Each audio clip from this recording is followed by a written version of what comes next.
is a bill that is originating from the National Assembly, Bill number 8 of 2024, a bill that is sponsored by the Honorable Member Sabina Chege, and also the Sports Amendment Bill, also originating from the National Assembly, Bill number 5 of 2026 by Honorable Irene Mayaka. The Breastfeeding Mothers Bill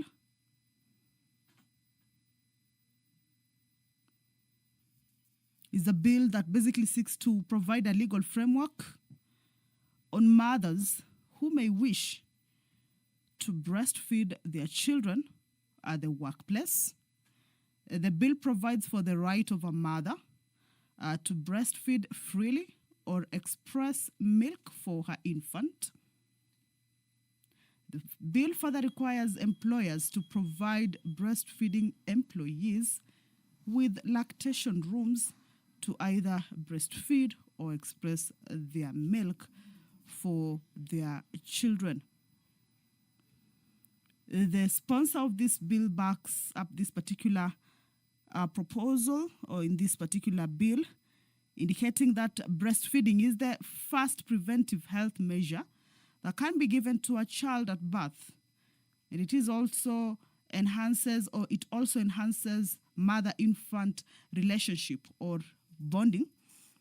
It is nature's first immunization, enabling the infant to fight potential serious infection, and it contains growth factors that enhance the maturation of the infant's organ system. The situation in Kenya is that Kenya is a signatory to treaties that provide for the right of an infant to exclusive breastfeeding for 6 months.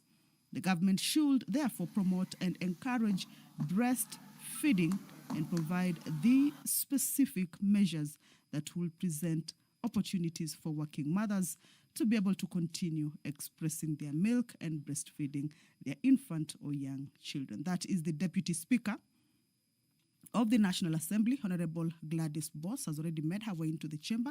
She will be presiding over this morning sitting. You will now allow me to hand you over to this live broadcast. My name is Kamche Menza. Good morning. Honorable members, let us pray. Almighty God, who in your wisdom and goodness have appointed the officers of leaders and parliaments for the welfare of society and the just government of the people, we beseech you to behold with your abundant favor as your servants, whom you have been pleased to call to the performance of important trust in this republic. Let your blessings descend upon us here assembled, and grant and treat and consider all matters that shall come under our deliberation in so just and faithful a manner as to promote your honor and glory, and to advance the peace, prosperity, and welfare of our country and of those whose interests you have committed to our charge. Amen.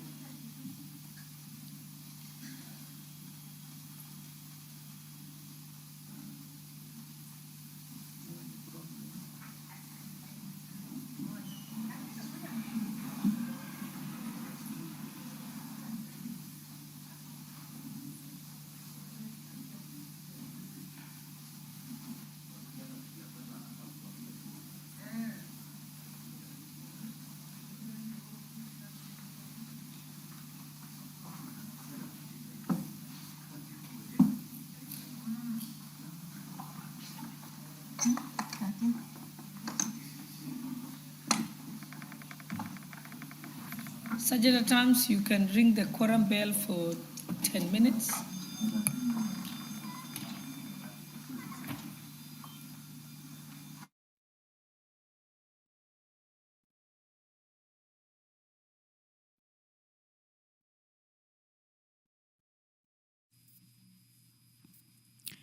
So the prayer has been said and the chair taken.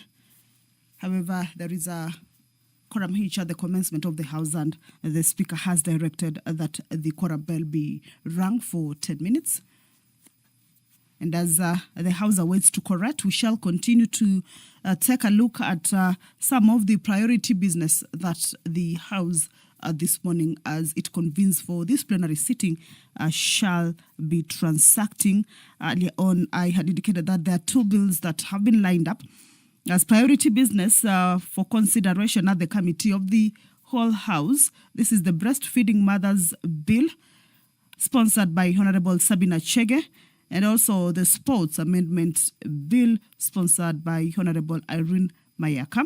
And these are bills that have gone through the first reading, then they were also committed to the relevant committees and where they went through public participation and also came back to the House for debate.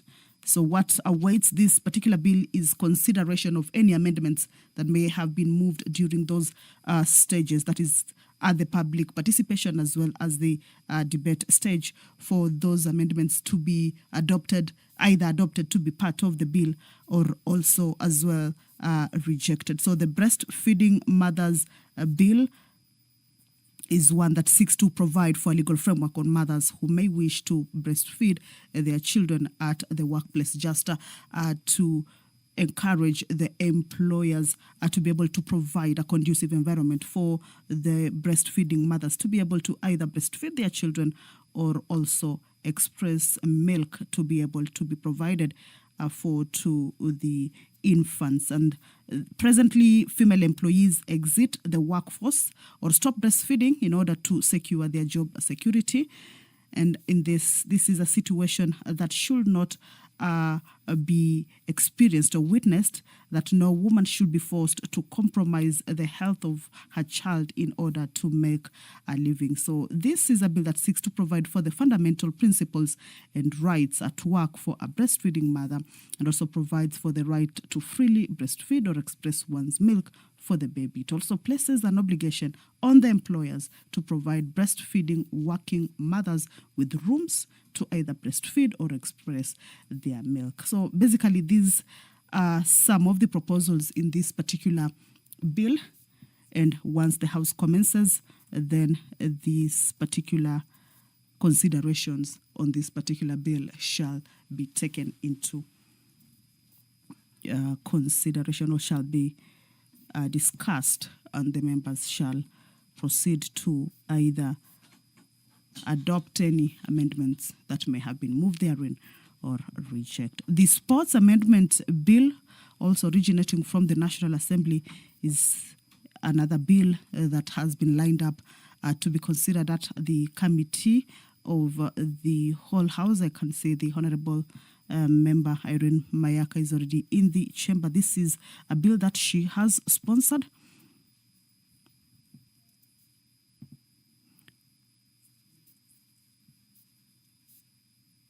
And basically, this bill is one that seeks to amend the Sports Act. This is an amendment to an existing act, an amendment to an existing act, and seeks to make amendments to Cap 223, seeking to prohibit and criminalize a manipulation of sports competitions. Also, the bill amends Section 58 of the Act to include appeals from Sports Kenya dealing with the manipulation of a sports competition in the jurisdiction of the Sports Tribunal. The bill also introduces new sections that prescribes the offence of... Sergeant at Arms, you can stop the bell. We have the first order. Order number 1, administration of oath. Order number 2, communication from the chair.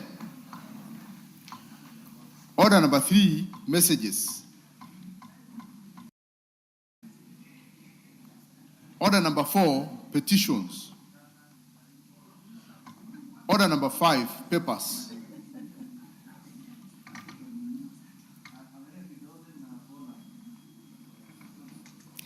Honorable Speaker, I beg to lay the following papers on the table of the House today, Wednesday, 19th August, morning sitting 2026. 1, reports of the Auditor General and financial statement for the years ended 30th June 2021, 30th June 2022, 30th June 2023, 30th June 2024, 30th June 2025, and the certificates therein in respect of the following. 1, Kituro High School, Baringo. Miruriri Boys Secondary School, Meru. Mikinduri Girls Secondary School, Meru County. Ntunene Girls Secondary School, Meru County. Ointomboi Boys High School, Baringo. Giaitu Secondary School, Meru County. Ndare Secondary School, Meru County, Kirige Boys High School, Meru County, Holy Rosary Girls Secondary School, West Pokot County, Ngara Girls High School, Nairobi City County, Joseph Alamano Wacharo Boys Secondary School, Embu County, Ntulele Secondary School, Narok County, Salvation Army, Aboloi Secondary School, Busia County, David Lee Adventist Nagis Secondary School, Turkana County, Ruiru Boys Secondary School, Kiambu County, Dagoretti High School, Nairobi City County, Upper Hill School, Nairobi City County, Kaliwa Secondary School, Kitui County, Kakuyuni Secondary School. A moment, Mheshimiwa wako, Honorable Osoro. You are holding an illegal meeting. Proceed. Proceed, Honorable Wako. Kaliwa Secondary School, Kitui County, Kakuyuni Secondary School, Machakos County, Lekisem Mixed Secondary School, Kajiado County, St. Andrian Kiongwani Boys High School, Makueni County, Kivuduni Secondary School, Makueni County, and St. Jude Girls High School, Napara, Bungoma County. Number 2, reports of the Auditor General and financial statement for the years ended 30th June 2024, 30th June 2025, and the certificates therein in respect of the following. Yes, what is your point of order? But I don't know what point of order. Madam Speaker, I invite you. Hold on, Honorable Murui. This is just papers being laid. I don't know what the point of order can be. So please be seated and allow Honorable Wako to proceed. If you have another point of order on something else, I will let you. Proceed, Honorable Wako. Honorable Wako, proceed. Thank you. Number 1, Hillcrest PTS Secondary School, Nakuru County. 2, Kamandura Girls High School, Kiambu County. Regina Saeli Girls High School, Karinga, Kiambu County. Larry Boys Secondary School, Kiambu County. And St. Augustine of Siena Mugunda Girls Secondary School, Nyeri County. St. John's Malivani School, Makueni County. St. Joseph Girls High School, Trans Nzoia County. St. Anne Gidunguri Girls Secondary School, Nyeri County. And 10, Kimolot Secondary School, Bomet County. Thank you, Honorable Speaker, and I lay. Thank you. Next order. Order number 6, notices of motion.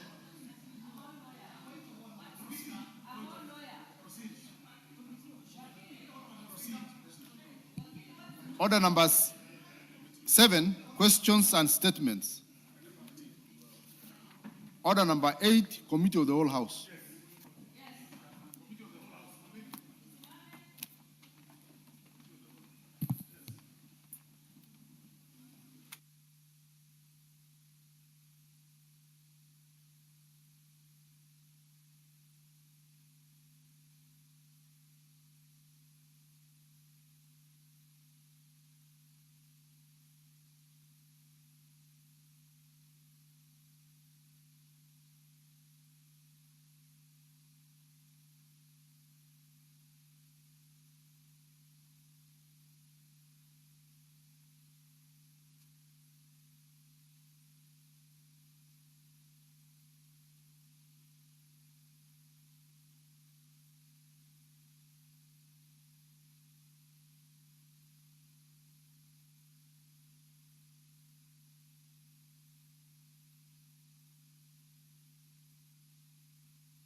Order members,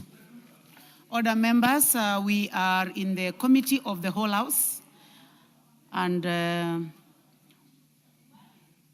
bill we are working on this morning is the Sports Amendment Bill, National Assembly Bill number 5 of 2026. Clause 3. I propose the question that clause 3 be part of the bill. Chair?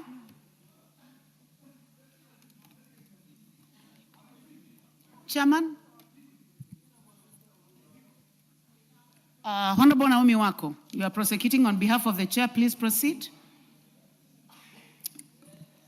Thank you. Thank you, Chair.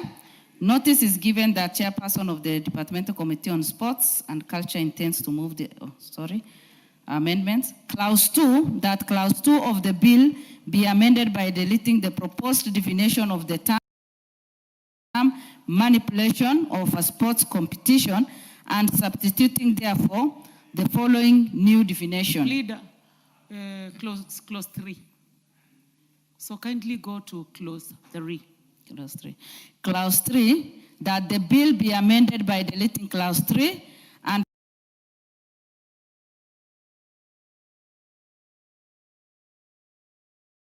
substituting, therefore, the following new clause.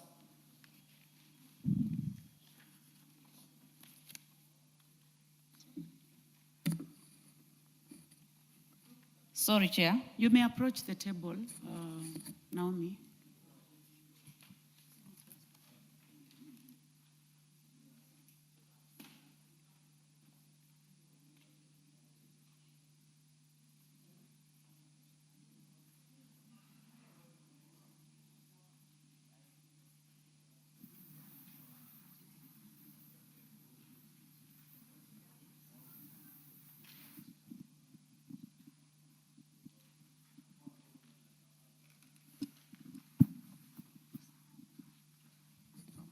You may proceed. Thank you, Chair. I beg to move that clause 3 of the bill be amended as it appears in the order paper. Honorable Speaker, the proposed amendment establishes a two-tier framework for the investigation of manipulation of sports competition by providing for independent investigation by both the Directorate of Criminal Investigation and the relevant sports organization. The committee noted that the manipulation of the sports competition may constitute both a criminal offense and a breach of sporting rules, necessitating separate but concurrent process. Honorable Chair, Constitution rules regulation, Honorable Chair, to ensure the effective enforcement and accountability. Thank you. Honorable members, I propose the question that clause 3 be amended as proposed by the Honorable Naomi Wako. The Honorable Justice Kemei, member for Sigowet, Soin. Madam Chair, I do support the amendment, knowing very well, Madam Chair, that we must play clean in sports, that we must be fair, that the competition must be seen to be proper competition. I support the fact that in the event of any manipulation, the investigation should be broadened to include DCI, the sports authorities, and indeed any other investigative organ that we have in this country. Madam Chair, I support. Thank you. Thank you very much. The Honorable Irene Mayaka, nominated member. Thank you, Honorable Speaker. Honorable Speaker, as the sponsor of this particular bill, I also do support this particular amendment, especially because it gives more insights and boosts the initial bill in terms of ensuring that there's a two-tier investigation process, and also based off on the feedback that the committee received from different stakeholders, in that they feel that this should be pulled away from the people who are within the sports fraternity and moved over to the DCI. So this really helps to make the process to be even better. So I do support the amendments. Thank you. Thank you. I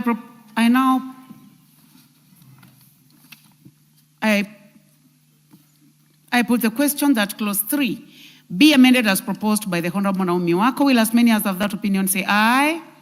Will as many as have a contrary opinion say nay? The ayes have it. I now put the question that clause 3 as amended be part of the bill. Will as many as have that opinion say aye? Will as many as have a contrary opinion say nay? The ayes have it. Clause 4. I propose the question that clause 4 be part of the bill. The Honorable Naomi Wako. Chair, I beg to move that clause 4 of the bill be amended as it appears in the order paper. The deletion of clause 4 is necessary, noting that the amendment to clause 3 removes the proposed obligation of Sports Kenya to conduct investigation. The committee observed that Sports Kenya mandate primarily involves the management of sports facilities. Therefore, it lacks the institutional and technical capacity to investigate allegation of manipulation. The investigation will be more effective conducted by the Directorate of Criminal Investigation and the relevant sports organization as highlighted in the amendment to clause 3. Thank you, Honorable Chair. Thank you. I propose the question that clause 4 be deleted as proposed by the Honorable Naomi Wako. The Honorable Mayaka. Thank you, Honorable Chair. Honorable Chair, once again, this is an amendment that I fully supported because given the feedback from the stakeholders, especially the different sporting federations in the country, they felt that inclusion of Sports Kenya as part of the investigation structure would actually not make the process independent. Therefore, by deleting and ensuring that this is strictly addressed as through the criminal directives and investigation bodies within the country, makes the process become more independent and therefore be seen to be fair to all the people who are involved. So given those reasons, I do support the amendment. Thank you. Thank you. And I put the question that clause 4 be deleted as proposed by the Honorable Naomi Wako. Will as many as have that opinion say aye? Will as many as have a contrary opinion say nay? The ayes have it. That clause stands deleted.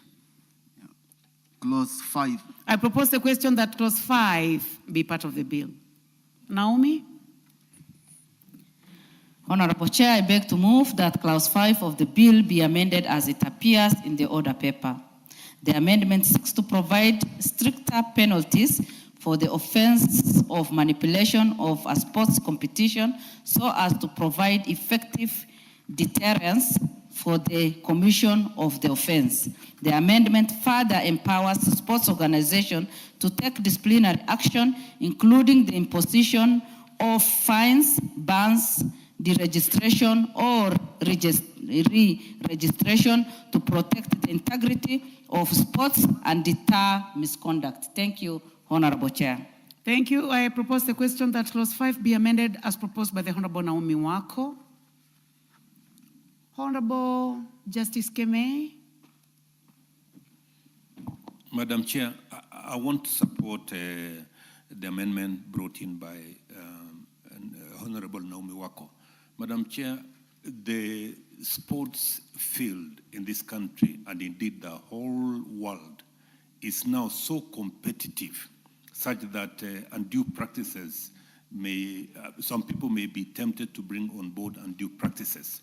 So the punishment that we need to give to those who do that, Madam Chair, must be really punitive so that we leave sports as a clean field of economic and recreational activities. Thank you, Madam Chair. Thank you, and I'll put the question. Before I put the question, I can see the chairman is in. The Honorable Daniel Wanyama, member for Webuye. Thank you, Honorable Chair. I want to support the amendments. Having been a sports person, the competition is now very, very high. And there's chances that other people want to use different means to actually unfairly win or actually compete in these games. Therefore, for this to be deterred, actually the punishment for those who will be gotten having manipulated or used other means to win, it should be actually be very punitive so that we deter and let this sport be clean, and if you win clean. I support the amendment. Thank you. The Honorable Irene Mayaka. Thank you, Honorable Chair. Honorable Chair, once again, this particular amendment is in line with the feedback that we did receive from the various stakeholders and also members of parliament while we were debating the bill at second reading, where most members felt that the initial fine that I had suggested in the bill of 1 million was not punitive enough. And therefore, the amendment that gives more stringent punishment to the offenders, being either exceeding 3 times the value of what was the subject of manipulation or 10 million shillings, whichever is higher, as one of the amendments to make this even more strict and more stringent is very important, Honorable Chair, because as it has been said by most people, is that anyone who is a beneficiary of match fixing could maybe be benefiting out of a very high sum of money. So when you put a fine of 1 million shillings, then it doesn't feel punitive enough, and it doesn't, in essence, take away the practice. So this being made to be more punitive is actually helping to ensure. I know you are very. I was just I concluding. know you are very conversant, and this is a very dear bill to you. But remember, we are in the committee of the whole, so I would like to request that you make quick comments. Yeah, I was just about to conclude, Honorable Speaker, by saying that I do support the amendment based on those remarks. I thank you. Member for Kericho County. Thank you, Honorable Chair. I want to support this amendment with this fact that sports is key in the urban and in the rural. It earns some of our people earn a living out of this. But because of manipulation, some of them may not even continue, and they don't actually get what they're supposed to get. And therefore, when this punishment is given to the offenders, I know there will be equality and there will be that freedom. So I support. There will be no bribery for that case. And therefore, this is important. I support. Thank you very well. The Honorable Tom Odege, member for Nyatike.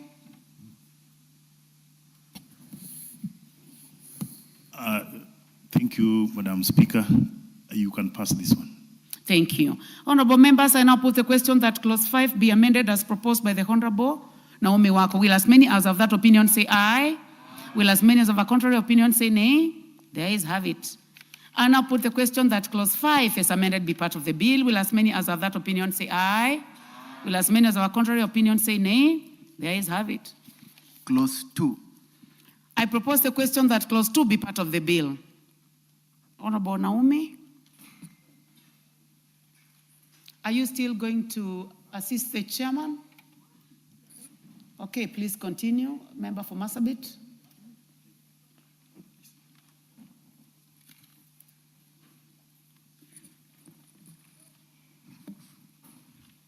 I beg, Honorable Chair, I beg to move that clause 2 of the bill be amended as it appears in the order paper. The amendment of the definition of the term manipulation of sports competition is necessary to remove duplication of offenses as contained in existing laws, as well as to ensure that the elements of the offense as defined will be attainable. Thank you, Honorable Chair. Thank you very much, honorable members. I propose the question that clause 2 be amended as proposed by the Honorable Naomi Wako. Honorable Simon Kingara, member for Ruiru.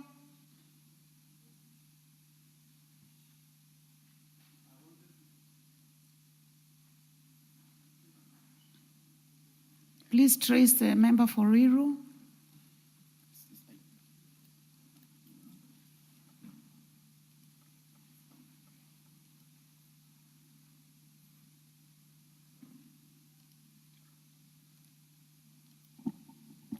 Thank you, Madam Chair. I had put an intervention just to support because sport is like a cash crop of this country. Unfortunately, we do not take it seriously. So if you come with ample laws, it will be heading to lead for more performance and goodwill of the same. Thank you, Madam Speaker, Madam Chair, and I support.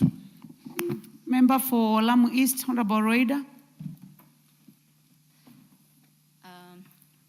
Asante, Bi Speaker.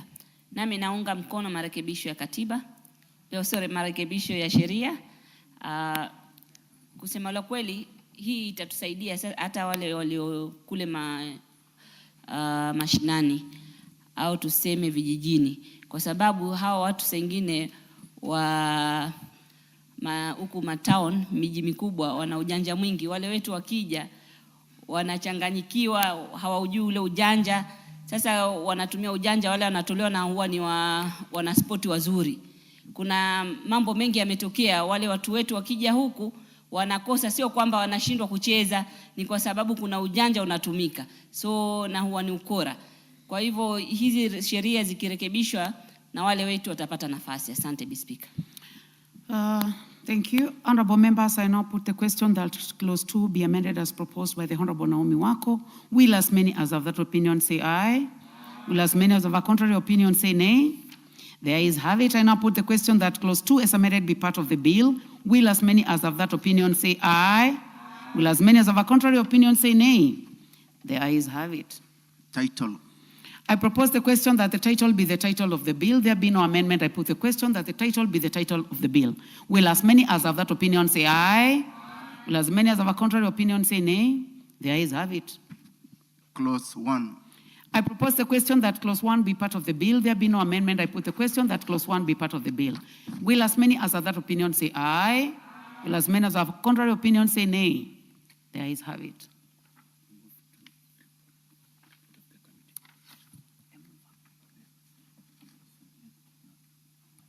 So now we move to report. To move reporting, I give the first opportunity to the mover. Naomi? The owner of the bill is in the house. The owner of the bill, the Honorable Irene Mayaka, and I must say that you're doing a very good job as the first-term member of Parliament and as a nominated member. You have done an exemplary job in this house. Thank you. Thank you very much, Honorable Chair. Honorable Chair, I beg to move that the committee do report to the House its consideration of the Sports Amendment Bill, National Assembly Bill number 5 of 2026, and its approval thereof with amendments. Thank you, honorable members. I put the question, which is that the committee do report to the House its consideration of the Sports Amendment Bill, National Assembly Bill number 5 of 2026, and its approval thereof with amendments. As many as of that opinion say aye. As many as of a contrary opinion say nay. The ayes have it.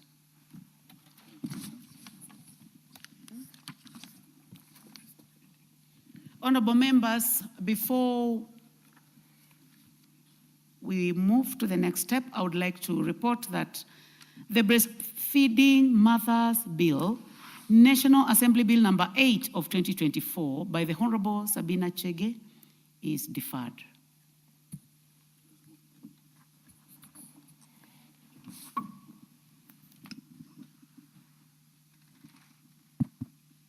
Honorable members, Madam Speaker,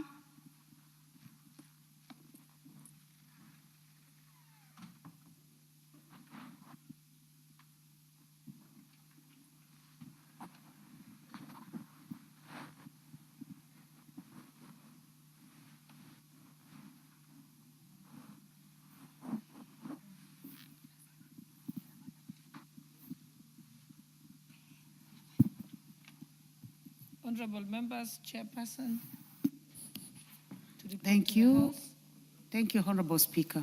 Honorable Speaker, I beg to report that the Committee of the Whole House has considered the Sports Amendment Bill, National Assembly Bill number 5 of 2026, and approved the same with amendments. Mover of the bill. Honorable Speaker, I beg to move that the House do agree with the committee in the said report. I also request the Honorable Dan Wanyama, Chair of Sports Committee, to second the motion for agreement with the report of the Committee of the Whole House. Honorable Wanyama, proceed. Honorable Speaker, I beg to second and appreciate that this bill brought by Honorable Irene Mayaka would bring sanity in the sports fraternity, and I also want to appreciate Honorable Wago for stepping in because I didn't know that the first bill was going to be stepped down. I thank you. Say, I beg to move. I beg to second, sorry. Well guided, Honorable Speaker. I beg to second. Thank you.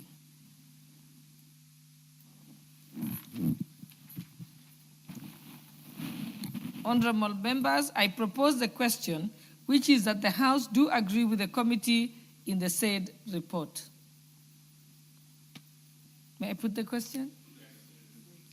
Honorable members, I now put the question, which is that the House do agree with the committee in the said report. Will as many as of that opinion say aye? Aye. Will as many as of the contrary opinion say nay?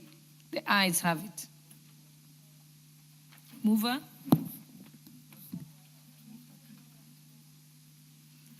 You can move it to third reading. Okay. Honorable Speaker, I beg to move that the Sports Amendment Bill, National Assembly Bill number 5 of 2026, be now read a third time. I also request the Honorable Naomi Wako to second. Thank you, Honorable Speaker. I second. Honorable members, I now propose the question, which is that the Sports Amendment Bill, National Assembly Bill number 5 of 2026, be now read a third time. Put the question. Thank you, honorable members.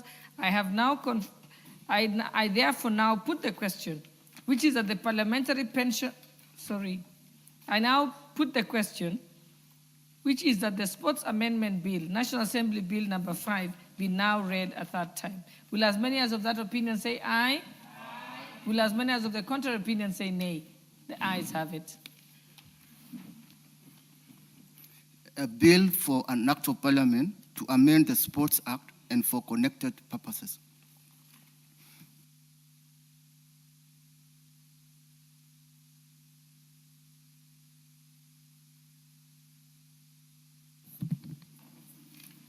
Next order. Order number 9, the Employment Amendment Bill, National Assembly Bill number 62 of 2023. Second reading, resumption of debate.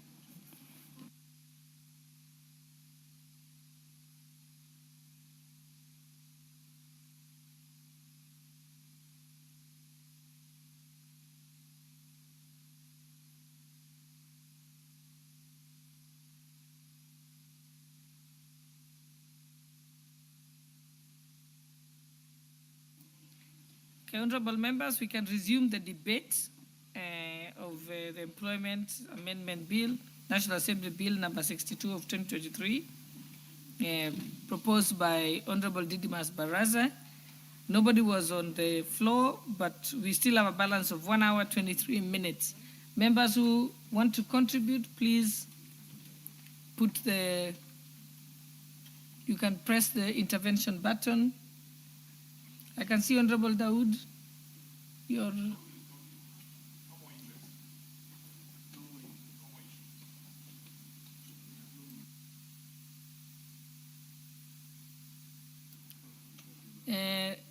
so if there is no more interest, can we get the mover to reply?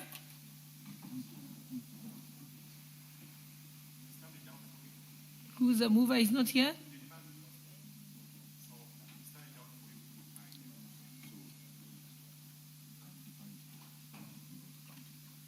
Okay, we'll divide and the mover can come back to reply. So let's go back to the next order. Order number 10, the Micro and Small Enterprises Amendment Bill, National Assembly Bill number 25 of 2025, second reading. Honorable members, before we proceed, allow me to introduce the following schools who are in the speakers gallery. Kipkeino Junior School from Tarbo constituency, Uasin Gishu County, the city of champions, the home of champions, and the source of champions. That's my county. Welcome. On behalf of the substantive speaker and myself, we welcome you to the presence of Parliament. I also wish to introduce a school that is sitting in the public gallery, Mwasua Comprehensive School from Mwala constituency, Machakos County. Again, on behalf of the substantive speaker, myself, and the members of the National Assembly, we welcome you to Parliament and we wish you fruitful undertakings here. Thank you.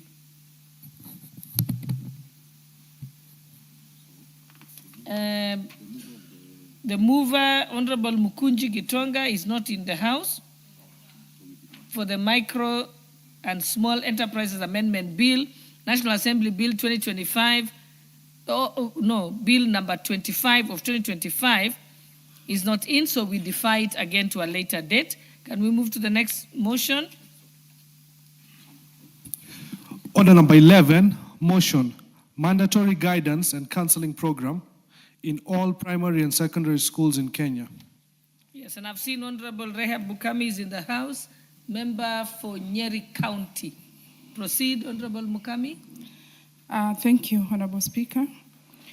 Honorable Speaker, I beg to move that aware that runners in primary and secondary schools across the country are increasingly exposed to social, psychological, and behavior challenges, including drug and substance abuse, indiscipline, school unrest, and academic and performance. Noting that there has been a disturbing rise in cases of sexual violence against children, including incidents where minors are abused or killed by individuals known to them, including relatives and caregivers, thereby exposing learners to trauma and long-term psychological harm. Further noting that many learners come from homes affected by domestic violence, family instability, economic hardship, and other social pressure that adversely affect their emotional well-being. Safety and concentration in schools are concerned the guidance and counseling services in most primary and secondary schools. These remain informal, inadequately structured, and under-resourced with no standardized national framework to ensure professionalism, accountability, and effective delivery. Appreciating that structured psychosocial support, life skill training, child protection awareness, and early intervention during formative years are critical in safeguarding learners, strengthening resilience, promoting discipline, and improving academic outcome. This House, therefore, resolves that the government, through the Ministry of Education, introduces a mandatory, structured, and mind-tabled guidance and counseling program in all public and private and secondary schools in Kenya. Develops and implements a national policy framework providing for the recruitment, accreditation, and deployment of professionally trained school counselors. Integrate mental health education, child protection awareness, personal safety training, and life skills development into the school curriculum.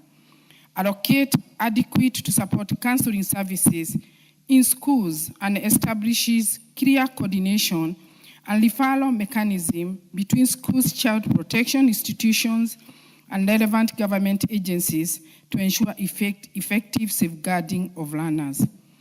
Honorable Speaker, Article 43 of the Constitution of Kenya 2010 provides for the economic and social rights for every person in Kenya. It guarantees that every Kenyan has the right to education and highest attainable standard of health, including psychological health, hence counseling guidance, and provides a good basis for a broader education for life. It is the foundation of more general life skills training. Program for any student to be assisted in building up personal resources in order to cope effectively with their future lives. Guidance and counseling is imperative in effective teaching and learning in schools for the child's future success. Honorable Speaker, the government has a constitutional responsibility to protect children from harm and ensure their well-being. Many learners face abuse, neglect, and exploitation that often remain hidden because they lack safe spaces to speak out. A mandatory counseling program will ensure that trained professionals can identify warning signs early and provide appropriate support, while also linking schools to child protection institutions such as the National Council for Children's and Services. Honorable Speaker, our nation prides itself on investing in education because we understand that the future of Kenya lies in the hearts of our children.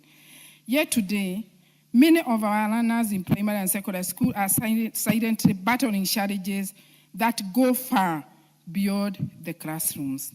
I'm sure the children who are out here, they understand what I'm talking about. They expose drugs and substances abuse, indiscipline, school unrest, emotional distress, and poor academic performances. These challenges are not isolated incidents, they are signs of deeper socio-psychological struggles facing our young people. Honorable Speaker, there has also been a deeply disturbing rise in cases of sexual violences against children. In some heartbreaking situations, minors have been abused or even killed by individuals known to them, including relatives, caregivers, uncles, and even the neighbors. Such tragic incidents learner traumatized and emotionally scared for life. Many students carry these burdens quietly because they have no safe and trusted system within schools to help them process their experiences and also really affect their self-esteem.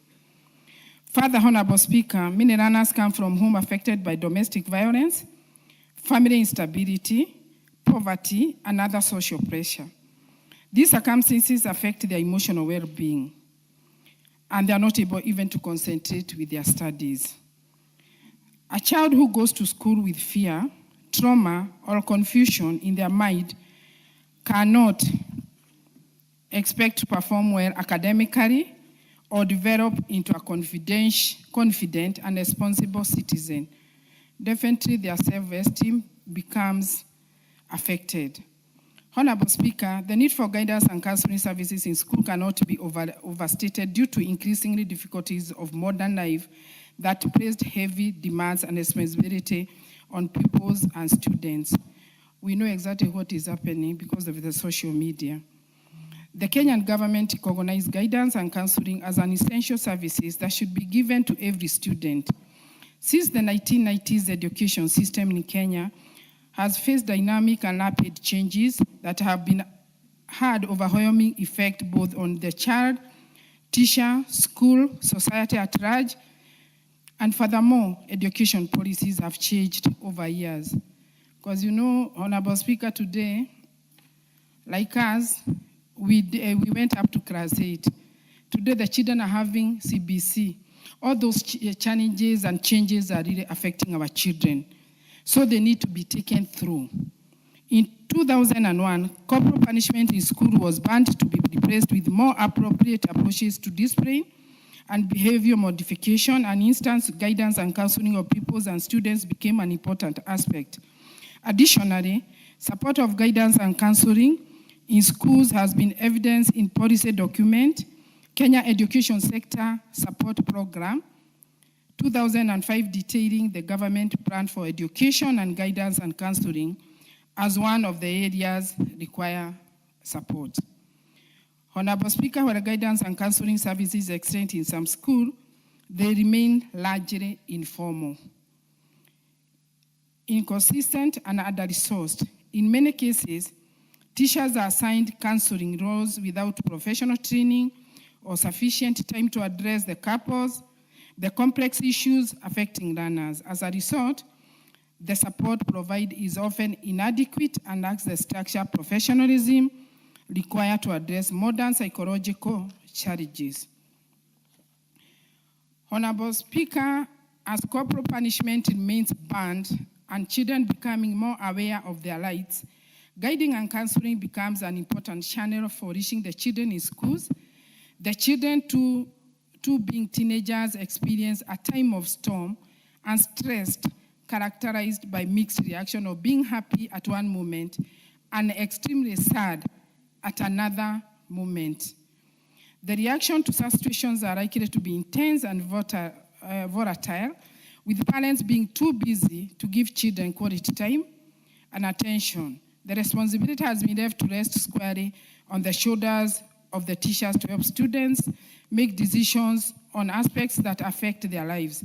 This, therefore, necessitates the need to strengthen guidance and counseling in school. It is for this reason that this motion proposes for the introduction of mandatory, structured, and timetabled guidance and counseling program in all public and private school and secondary school across the country, implemented through Ministry of Education.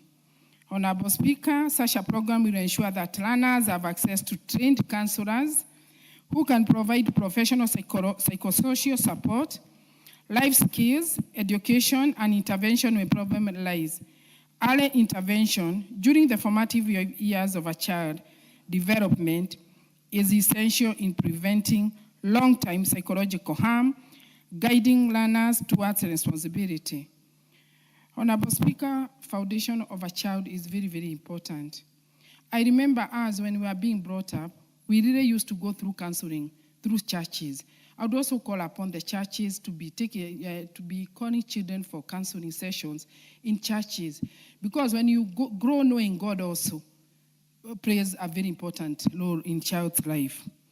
Secondly, the motion proposes the development of a national policy framework for the recruitment, accreditation, and deployment of professionally trained schools counselors. This will ensure that counseling services in our schools are handled by qualified individuals who are equipped with the necessary expertise to support learners effectively. Thirdly, Honorable Speaker, the motion calls for the integration of mental health education, child protection awareness, personal safety trainings, and life skills development into the curriculum. These elements are already consistent with the goals of the competency-based curriculum development by the Kenya Institute of Curriculum Development, which seeks to nurture not only academic excellence, but also emotional intelligence, resilience, and responsible decision-making. Honorable Speaker, structured counseling program will also help address serious national concern, such as drug and substance abuse among young people, through education and detection. And Honorable Speaker, we know exactly what is happening because of social media, our TVs, phones. Through education and earlier detection, schools can work closely with the institutions such as the National Authority for the Campaign Against Alcohol and Drug Abuse to protect our learners from addiction and harmful influences. Additionally, proper counseling services will strengthen the discipline and reduce cases of school unrest. Many student strikes and acts of indiscipline arise from unresolved frustration, emotional distress, or lack of communication between learners and school authorities. Providing professional support system will help learners express their concern constructively and resolve conflict peacefully.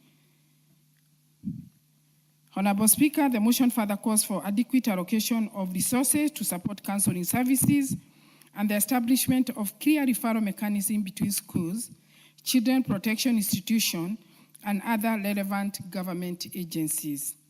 Such as coordination will ensure that cases of abuse, neglect, or serious psychological distress are handled promptly and professionally. Honorable Speaker, this motion is about safeguarding the well-being of our children. It is recognizing that education is not only about books and examination, but about nurturing healthy, confident, and emotionally stable individuals who can contribute positively to the society. Honorable Speaker, if we fail to address the psychological and social challenges facing our learners today, we risk raising a generation that is academically trained and emotionally unsupported. If we act now, we will build a stronger education system that protects, guides, and empowers every child in our country. Honorable Speaker, I'll conclude by stating that despite the many challenges currently facing schools counseling in Kenya, there is a general consensus that guidance and counseling plays an important role in a student development, as evidenced by numerous calls from the government to implement guidance and counseling. Further, given the volatile situation in Kenyan primary and secondary schools today, there is need for the Ministry of Education and its stakeholder to strengthen guidance and counseling, both at the ministry and school level by providing teacher counselors to every public school, facilitate their training and provide the necessary resources to enable them perform their duties. Honorable Speaker, I therefore urge this Honorable House to support this motion and to commit ourselves to creating safe, supportive, and nurturing learning environment for all Kenyans learners. Honorable Speaker, I beg to move. I now request Honorable Mulagala to second the motion. I thank you. Thank you. Thank you very much, Honorable Speaker. Honorable Speaker, just before I move into seconding, may I request that the time for stay for the students in our galleries be extended a little bit. This is very important for them. It's good they listen to it instead of us addressing Parliament when they are absent, and the motion is actually on their well-being. Honorable Speaker, I rise to second. I think that has been handled. They have been allowed to stay a little longer. Thank you very much. Thank you, Honorable Speaker. Thank you very much. Honorable Speaker, I rise to second this very important motion on the establishment of mandatory guidance and counseling programs in all primary and secondary schools. And we are privileged that as we do this, we have several schools that are in the house. We have little children listening to us because this is on their well-being, their welfare, and how they can circumnavigate their education in schools without the difficulties we are seeing today. Honorable Speaker, the future of this nation sits every morning in classrooms. Yet many of these young learners carry burdens that we cannot see because they are burdens of stress. These are internal fear, confusion, and social pressure. Today, we must ask ourselves a very difficult question, which is also necessary. Are we educating the minds of our children while neglecting their emotional and psychological well-being? Because statistics from our schools, from the Ministry of Education, from time to time, show the following. The year 2024, the Ministry of Education reported 239 cases of school unrests and 107 cases of fire incidents. These were both in our primary and secondary schools. Many of them involved the classrooms being set ablaze, and at times, we lost lives. Absolutely worrying and alarming. Honorable Speaker, in September 2024, the country was shaken by the tragic fire at Hillside at the Russia Academy in Nyeri County, where 21 young learners lost their lives. And if we look into the history, tragedies as the Changule Secondary School fire claimed 67 young lives in 2001, when a dormitory was deliberately set on fire by fellow students. We cannot overlook what recently happened regarding the Utumishi Academy, and further back, we had a school in Meru. It was St. Kizito Secondary School, where again a similar incident took place and we lost lives.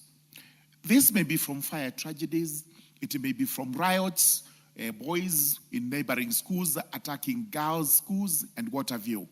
We must ask ourselves the vital question: what is the root cause of all this? Honorable Speaker, these tragedies are not isolated incidents.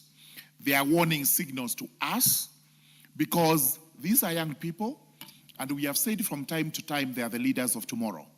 We expect them seated in the public gallery today. Tomorrow, they will actually be sitting in this hallowed chamber, where there will be members of parliament representing various constituencies and counties as provided for in our constitution.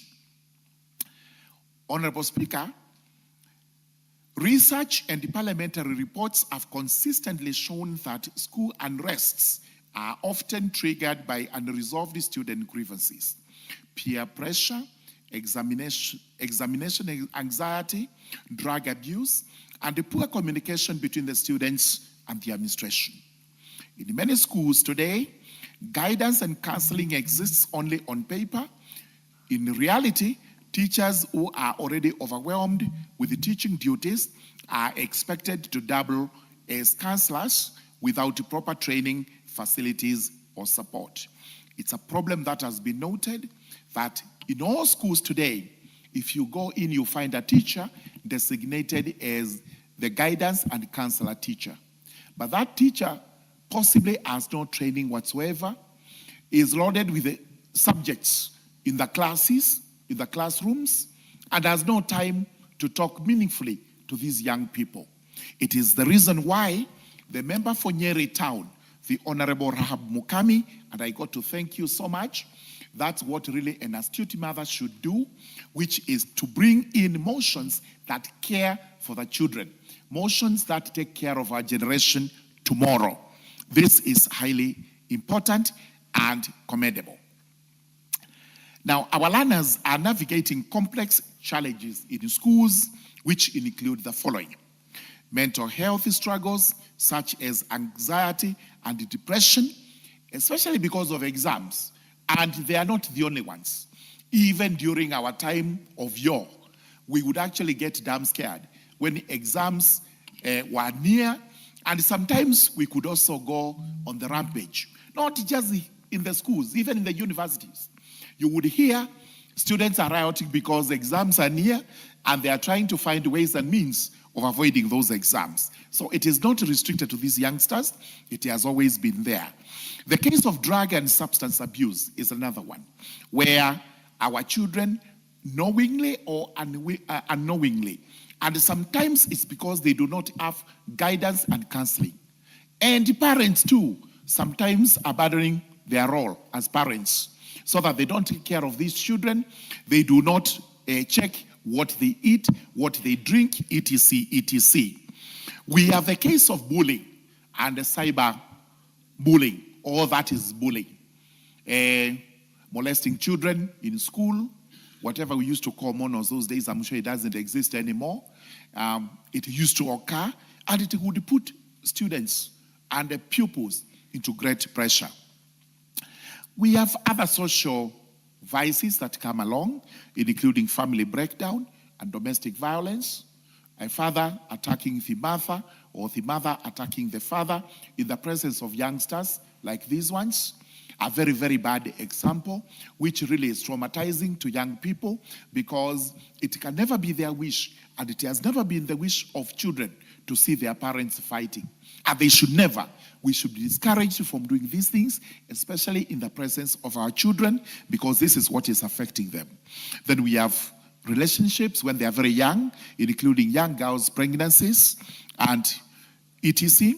Career confusion and fear of academic failure. This is where parents insist on their children, you have to become a doctor. That child may not have that talent of being a doctor. He may be one of the best musicians in the country. And this is why CBC is commendable to a great extent, because it's trying to identify the talent of a young kid when the child is young. And therefore, that may save it. But before that happens, parents are there insisting that their children have to become lawyers, engineers, and other high-mentioned professions without caring about talent. Now, this is why we require professional support, so that even the counselors that are in schools are trained from time to time. The government takes it as a mandatory program whereby it will train the counselors, the guidance teachers, so that the children in the primary and secondary schools are taken care of. Once that is done in the primary and secondary, it now becomes extremely easy to manage the children when they're in the university, because as they enter university, majority of them are in the age of majority. And that being the case, we are able to guide them. Then what does this guidance and counseling program ensure? Every learner has access to professional psychological support. Schools establish structured counseling programs, and teachers are trained in the basic counseling and mentorship skills. Then students have safe spaces to express grievances before they escalate into unrest. Absolutely a very important motion, and I therefore rise to second, commend Honorable Mukami for this good work, and urge that this House passes this motion and we can move on to take care of our children. I beg to second. Thank you very much, Honorable Murungara. Before I propose the question, honorable members, I would like to take this opportunity to welcome students seated in the speaker's gallery this morning. Students from Highlands Plateau School from Moiben constituency in Uasin Gishu County. You may stand to be recognized. Thank you. You are welcome to the National Assembly to continue observing proceedings of the House.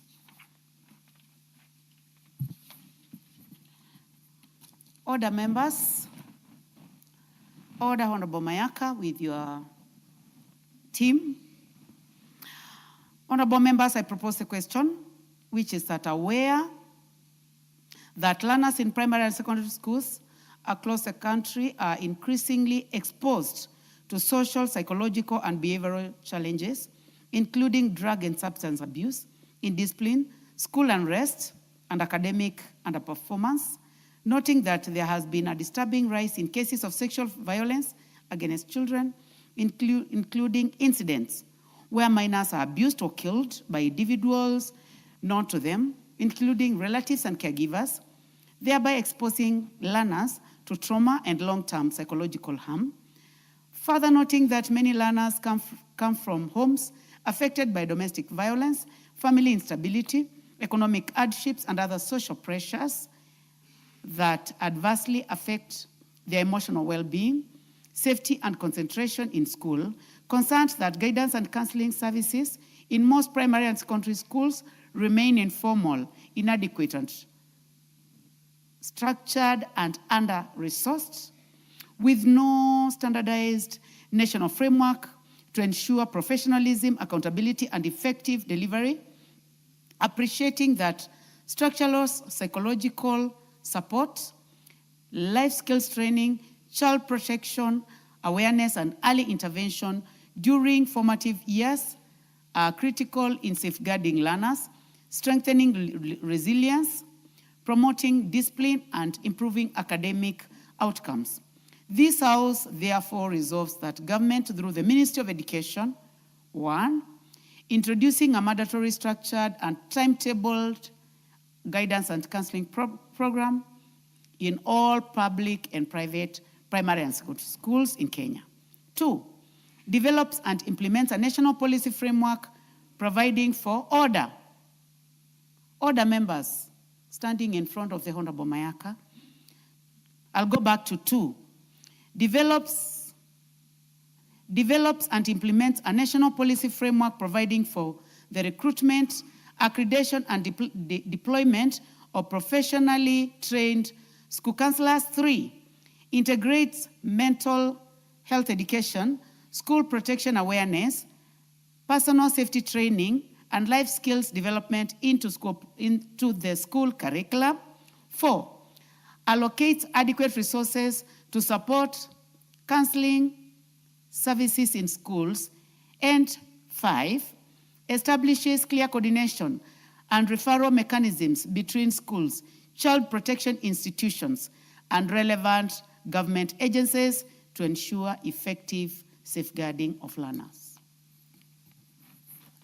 Honorable members, we may now proceed with debate, and I will start with the member for North Imenti, the Honorable Raim Daud.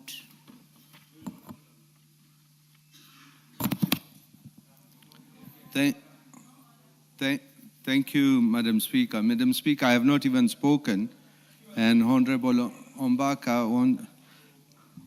wants to point of order. Madam Speaker, I join my colleague, Honorable Murugara, in seconding this motion by Honorable Rahab Mukami regarding the guidance and counseling program in all primary and secondary schools.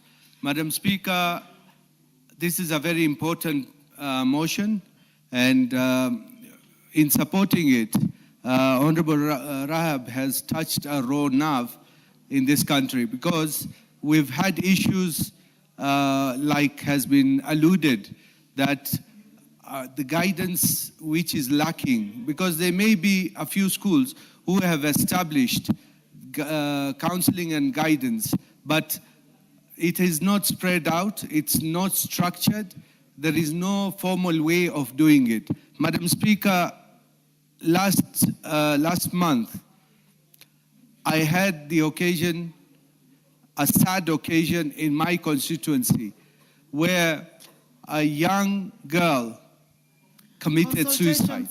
Order, Honorable Rahim. Consultations. Rahab Mukami. You know this is your motion and it is very important. The Honorable Rahab Mukami, I know that people have started thinking about their constituencies. But because this is your motion, and I know that you have good intentions, just remain in your seat. And honorable members, those who are consulting, please consult in lower tones so that we can continue with business. Continue, Honorable Rahim. Thank you, Madam Speaker. Madam Speaker, like I was saying, there was a sad incident in my constituency where a young girl, a grade 9 student, who committed suicide.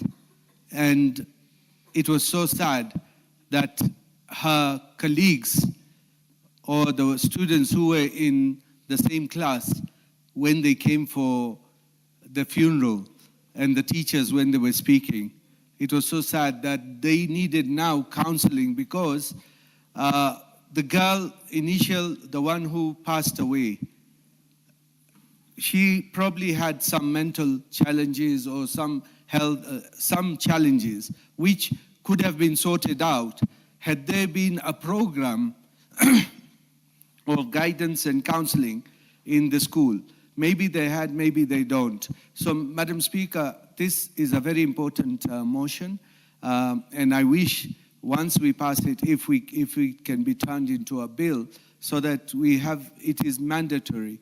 Madam Speaker, we have issues every other day. We hear about mental health amongst even adults. What about the young children who are in school?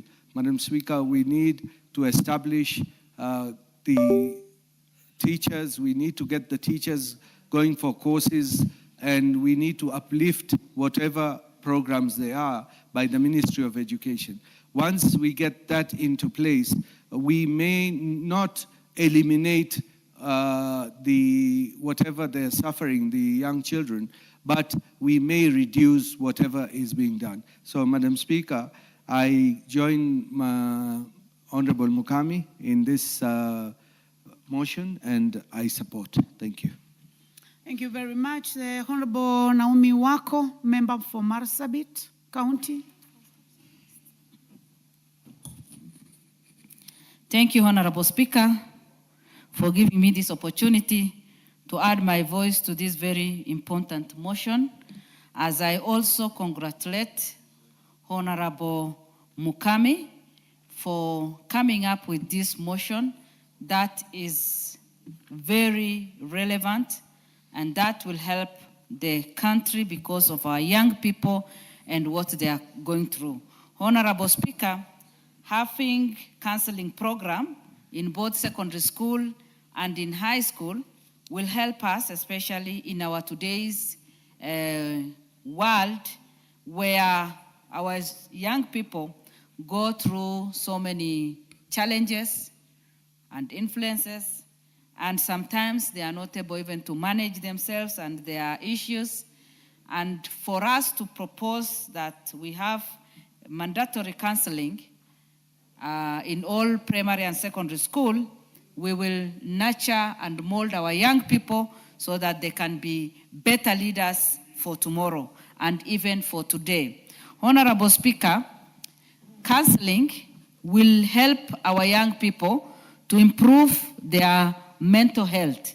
As we know very well, as a result of a lot of stress, many of our young people are developing mental health. And it is not only young people, but even the grown-ups, even couples, develop mental health these days because of the challenges that are always around us. Again, counseling will help them to boost their academic performance.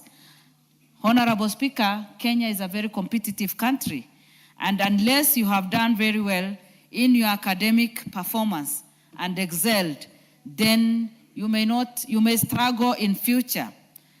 And that is why counseling in primary school and high school will help our young people to, cope with the situation that they are in and also improve their academic performance.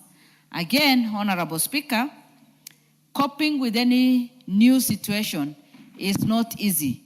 When you go to a new environment, when our primary school leavers join high school, there is always what we call culture shock. When we were young, they used to bully us, and we used to be called monos. And I'm sure many of our generation remember what we went through. But even today, we have different challenges that our young people face at different levels of their school. And that is why we want to encourage, and I support this motion, so that we provide counseling, which will also provide safe space to manage stress to our young people and also resolve conflict. Again, Honorable Speaker, when we provide counseling and also help them to manage their future and advise them even on their career paths, they'll be able to plan well for their future. And this, in turn, will help them to grow in a very safe space and help them to grow academically, spiritually, and also socially. Honorable Speaker, counseling will always help the students to overcome stress, to be more resilient, and also we know very well that today we have a lot of peer pressure. In some of our schools, the students are exposed to drug addiction. And that is why when we provide counseling, then we will be able to keep them off from all these negative influence. Again, Honorable Speaker, there is a lot of,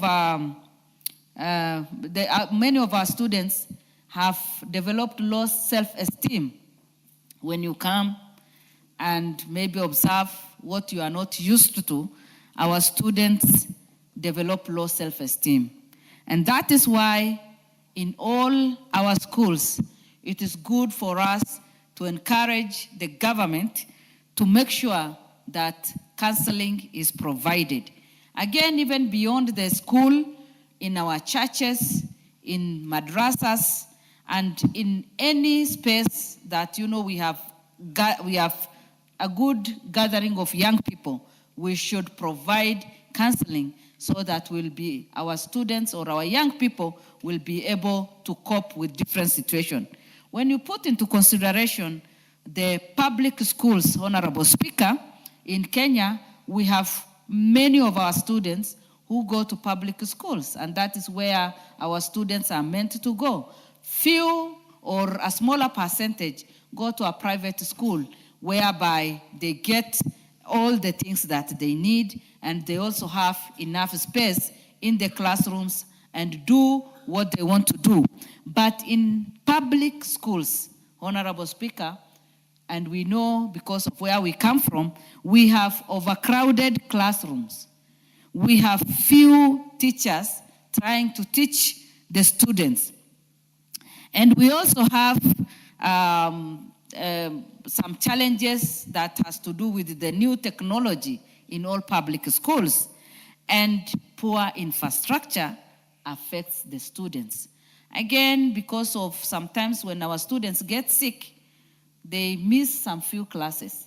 And especially the girls, the young girls, sometimes even in some rural areas, when they are on their monthly period, they end up losing classes because of the challenges that they face.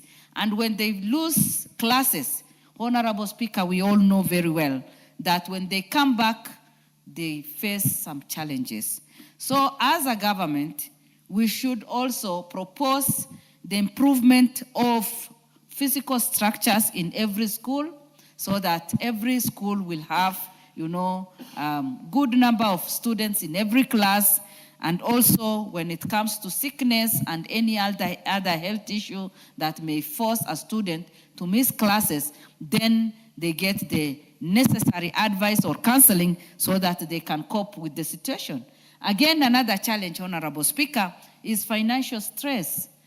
Some of our students or young people come from a very humble background, and also conflict at home, or those students who are single parent or single mothers have different challenges because their school fees are not paid in time, and they face, they are being bullied because of their social challenges and all these other things. In fact, together with the counseling, we should also suggest that how we can overcome some of these challenges, like financial challenges, so that the schools can, the management of the school can be careful so that our students will also not face challenges as a result of that. Honorable Speaker, I support this and agree with Honorable Rahab that we introduce mandatory structured timetabled guidance and counseling program in all public and private primary school and secondary school in Kenya, and also allocate adequate resources to support counseling services in the schools. When we do not have enough finances, these students may face challenges. And again, in addition to this, we used to have what we call church-sponsored schools, or we have nearby churches and also mosques that can provide counseling program as the government also plans to implement this. So this is a responsibility that belongs to all the parents, all the teachers, and the government. Let us not leave just to the school, but it is a shared responsibility. Let us try to mold our young people so that they can be a better people in future and also lead this country with a lot of respect. And we congratulate our young people for the best performance and everything. And let us pray that this motion will be put in place. Thank you, Honorable Speaker. Thank you. The Honorable Beatrice Kemei, member for Kericho County.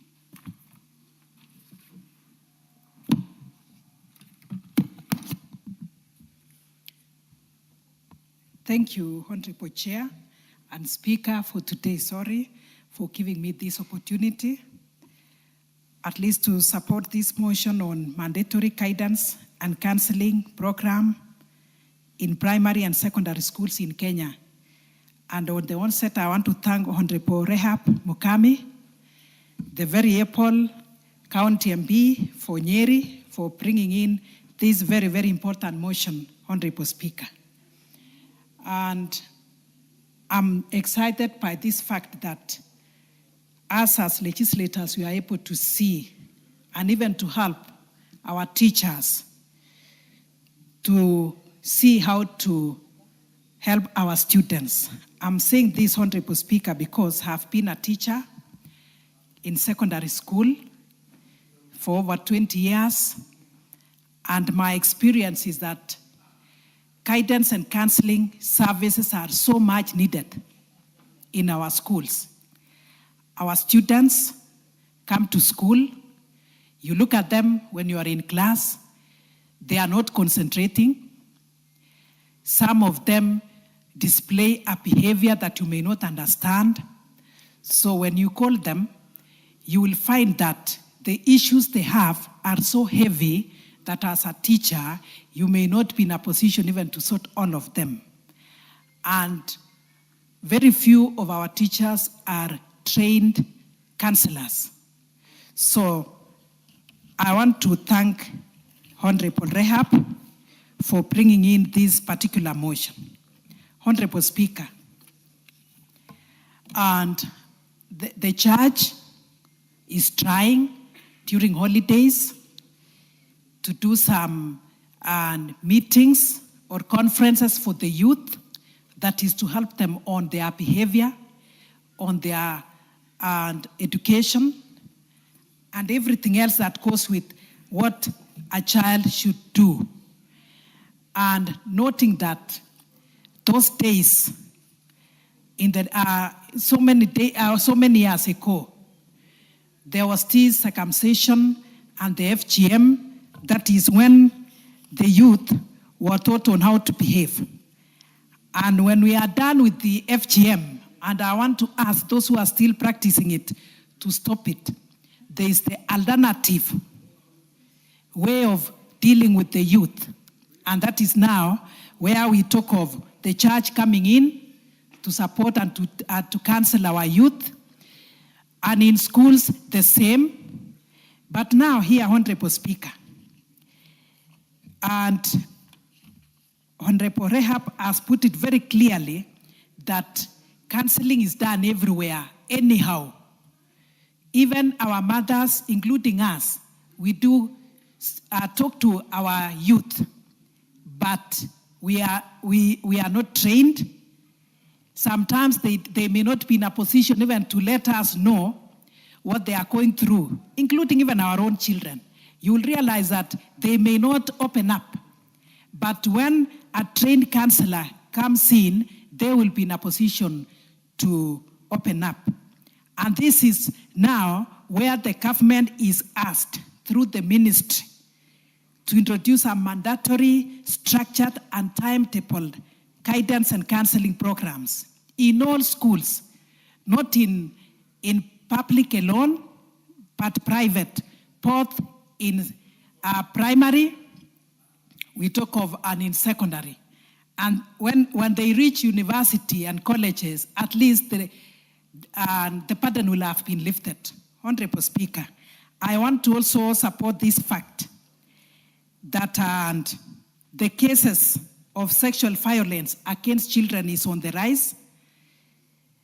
And this fact that some of our minors have been abused or even killed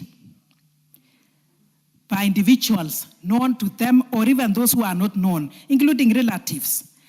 I say this, Honorable Speaker, with a lot of heaviness in my heart, because on Saturday, 15th, at 10 a.m., 2 bodies were found in a plantation, that is a sugarcane plantation, in Soliat ward of Kericho County. The bodies of Victor Kipkoech, an 18-year-old student, a Form 4 student, and Patricia Chepkoech, Form 3, a Form 3 student. Now, these bodies were found having been killed by, and can I say known, because at least 3 people or 4 people have been arrested.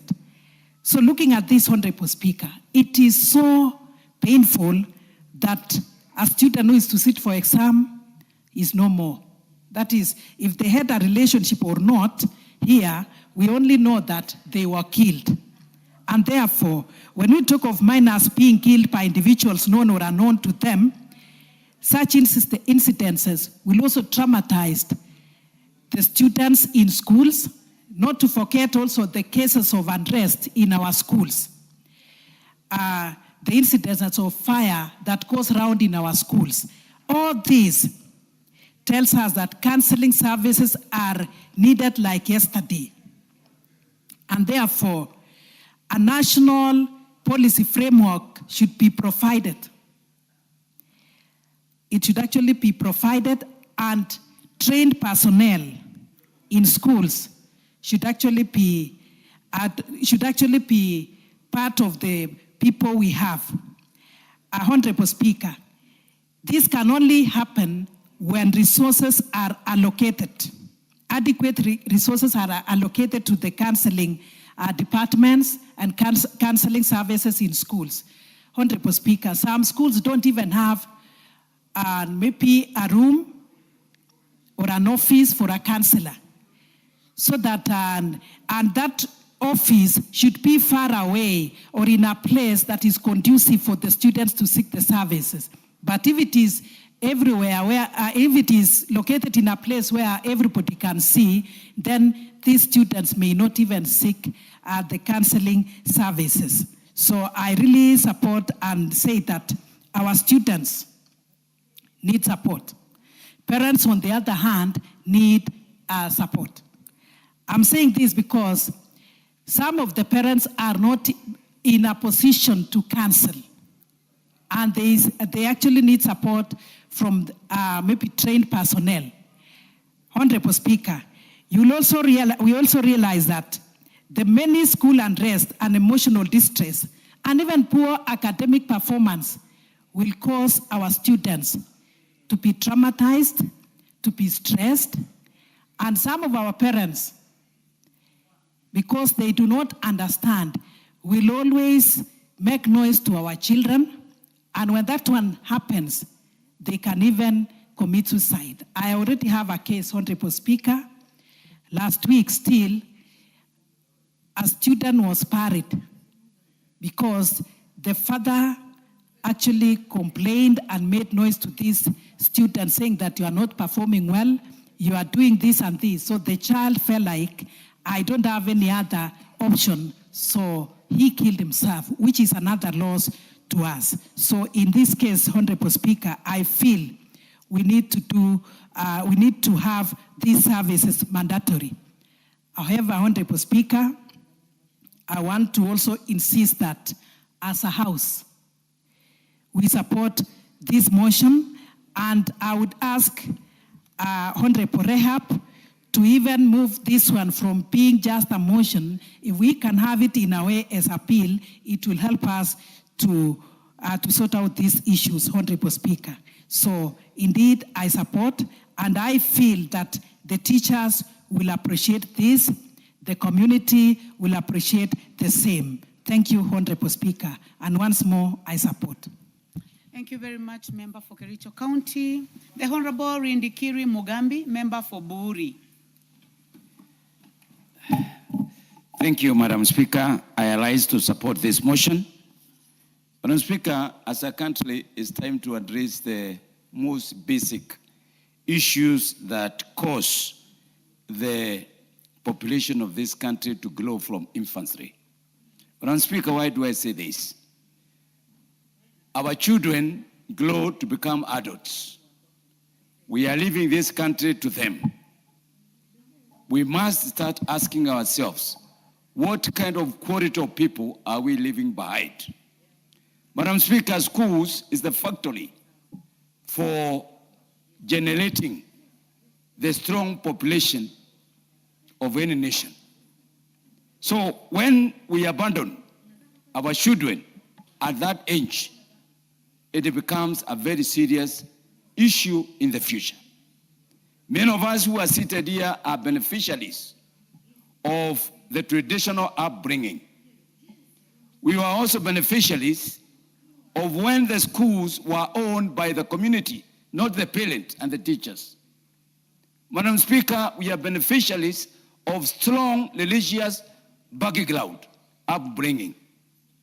Madam Speaker, we are beneficiaries of a system of education that was emphasizing patriotism, emphasizing professional growth, emphasizing how to become successful in the future. Madam Speaker, we are now in an era where the parents are absent from home. Where do our children get advice. And I want to congratulate our mothers, because when the fathers have disappeared, mothers have always been there. Congratulations, our mothers. When you go to school meetings, you find mothers. Madam Speaker, you go to schools, you find it's the grandparents who are taking care of our children. Now, that kind of a kid, my honorable members, should be treated in a very special way. What am I saying, Madam Speaker? This motion is trying to fill a gap that need to be addressed, that there is a problem. There is a serious problem, Madam Speaker. Suicide, cases of suicide, cases of school unrest, cases of school dropout, either for pregnancy or even just dissertation, cases of early marriages, cases of even where we have seen some young people involved in crimes, drug abuse, stealing, etc. Now, if counseling is going to help, then we need to support it. And I support it, Madam Speaker, because the children have been left to the parent, and some of them are absent, those parents. Counseling is very important because, you know, our constitution, Madam Speaker, created a serious gap. It gave our children a lot of rights. Even basic discipline has now vanished because the parent, the teachers, the community is feeling that if you touch a kid, the Constitution says this is what is going to happen. We are dealing with an environment that is not very good, Madam Speaker. This element of private schools versus public schools is another issue, Madam Speaker. Now, we have to create a community of patriotic Kenyans where respect is a key factor, Madam Speaker.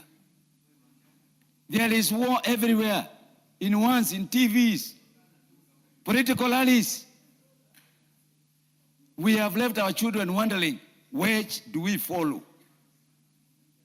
Madam Speaker, we need to promote our children to become very good citizens.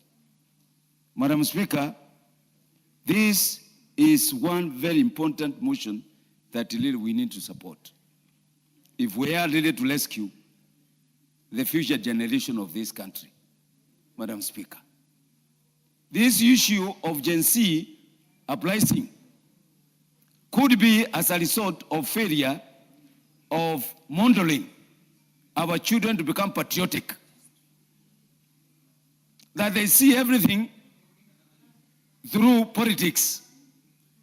Is the high time we start now addressing how these kids will change their behavior. Causes of discipline. Issues of emotional well-being of our children. How do we deal with the stress among our children? Anxiety. Family problems are too much.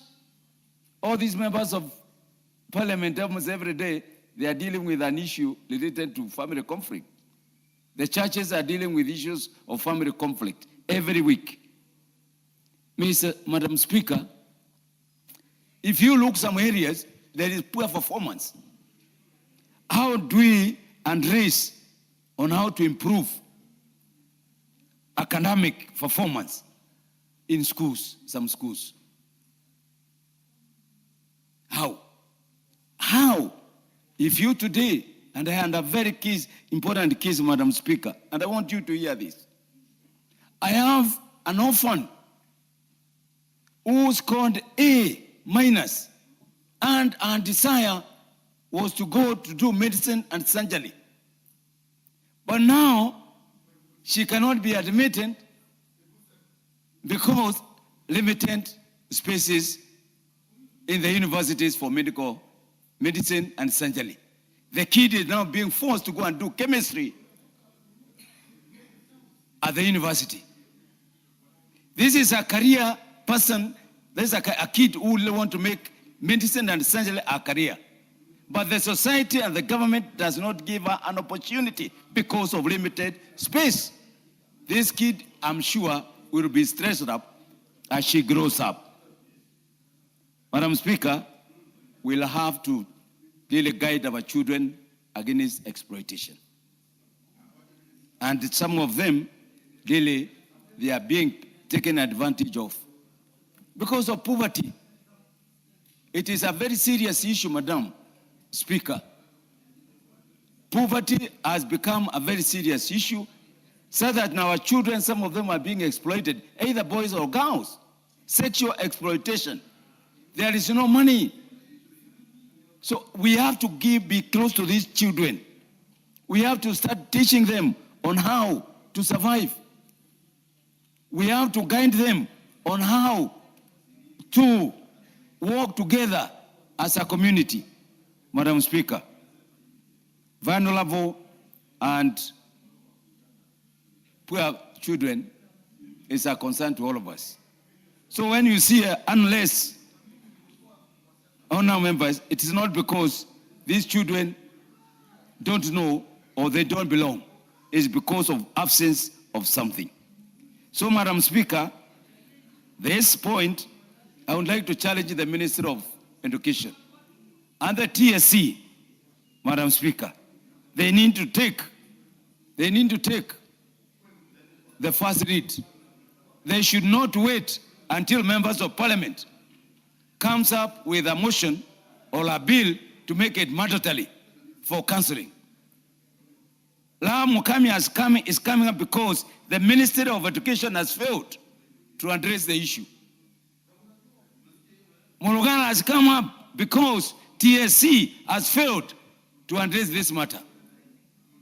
Mr. Speaker, the failures of the society, the absence of the parent, these are issues that need to be addressed by this government and by us, all of us. So, Madam Speaker, let me say, it has come the right time, and we really need to be careful. What are we leaving behind? I fear for our children. I fear for the next generation. Now that we have this opportunity of bringing change, and I want to thank the government for being change manager of the day. The broad-based government, because these are some of the things that it is addressing. I really want to support His Excellency the President for ensuring now quality assurance are back to primary schools. Thank you very much, Member for Buri, for that eloquent presentation. The Honorable Mark Nyamita Ogola, Member for Uriri.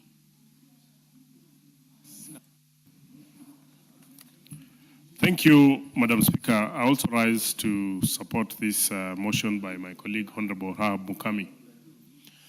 Mr. Speaker, Madam Speaker, we are in very new times. Our children are exposed to a lot of information way at a young age. When we were growing up, the best you could do, either you would read a newspaper or you would read books during that time. But we are growing up, our children are growing up in the internet age, whereby exposure to things that some of us only got to know when we were adults, they're getting to know it at the age of 4. There are challenges in our homes, Madam Speaker. Parents are having, Madam Speaker, there's a bit of noise here from the member from Manyata. Just ignore him and continue. Madam Speaker, in our homes, many parents have abandoned the responsibility of guiding our children into what exactly they need to do. And they have sent these children to schools to be able to, they have actually left the children in the hands of the teachers. What are we ending up with? We are ending up with children who sometimes, because of the bad behavior of people outside, you see people demonstrating, students demonstrating, even over small things in school. Madam Speaker, sometimes the young people, our children, want someone away from their parents, who they want to confide in. Even your own children sometimes don't want to disclose certain things that they're going through. And that space must be created elsewhere. And the place where they are is actually the school. So when we speak about guidance and counseling in school, Madam Speaker, it is a very timely thing that needs to happen. But it's just not every other teacher is going to be providing guidance and counseling. I think that I would urge that in each and every school, there needs to be a designated person who can be able to do this guidance and counseling.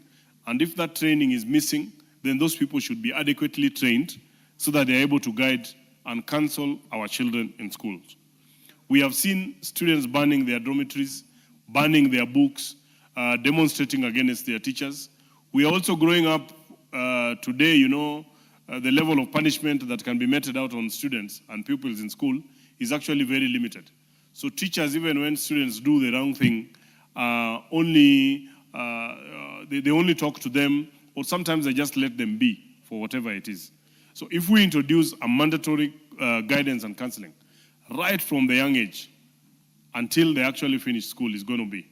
When you speak about career, many students, especially in this era of CBE, they do not know where they want to go.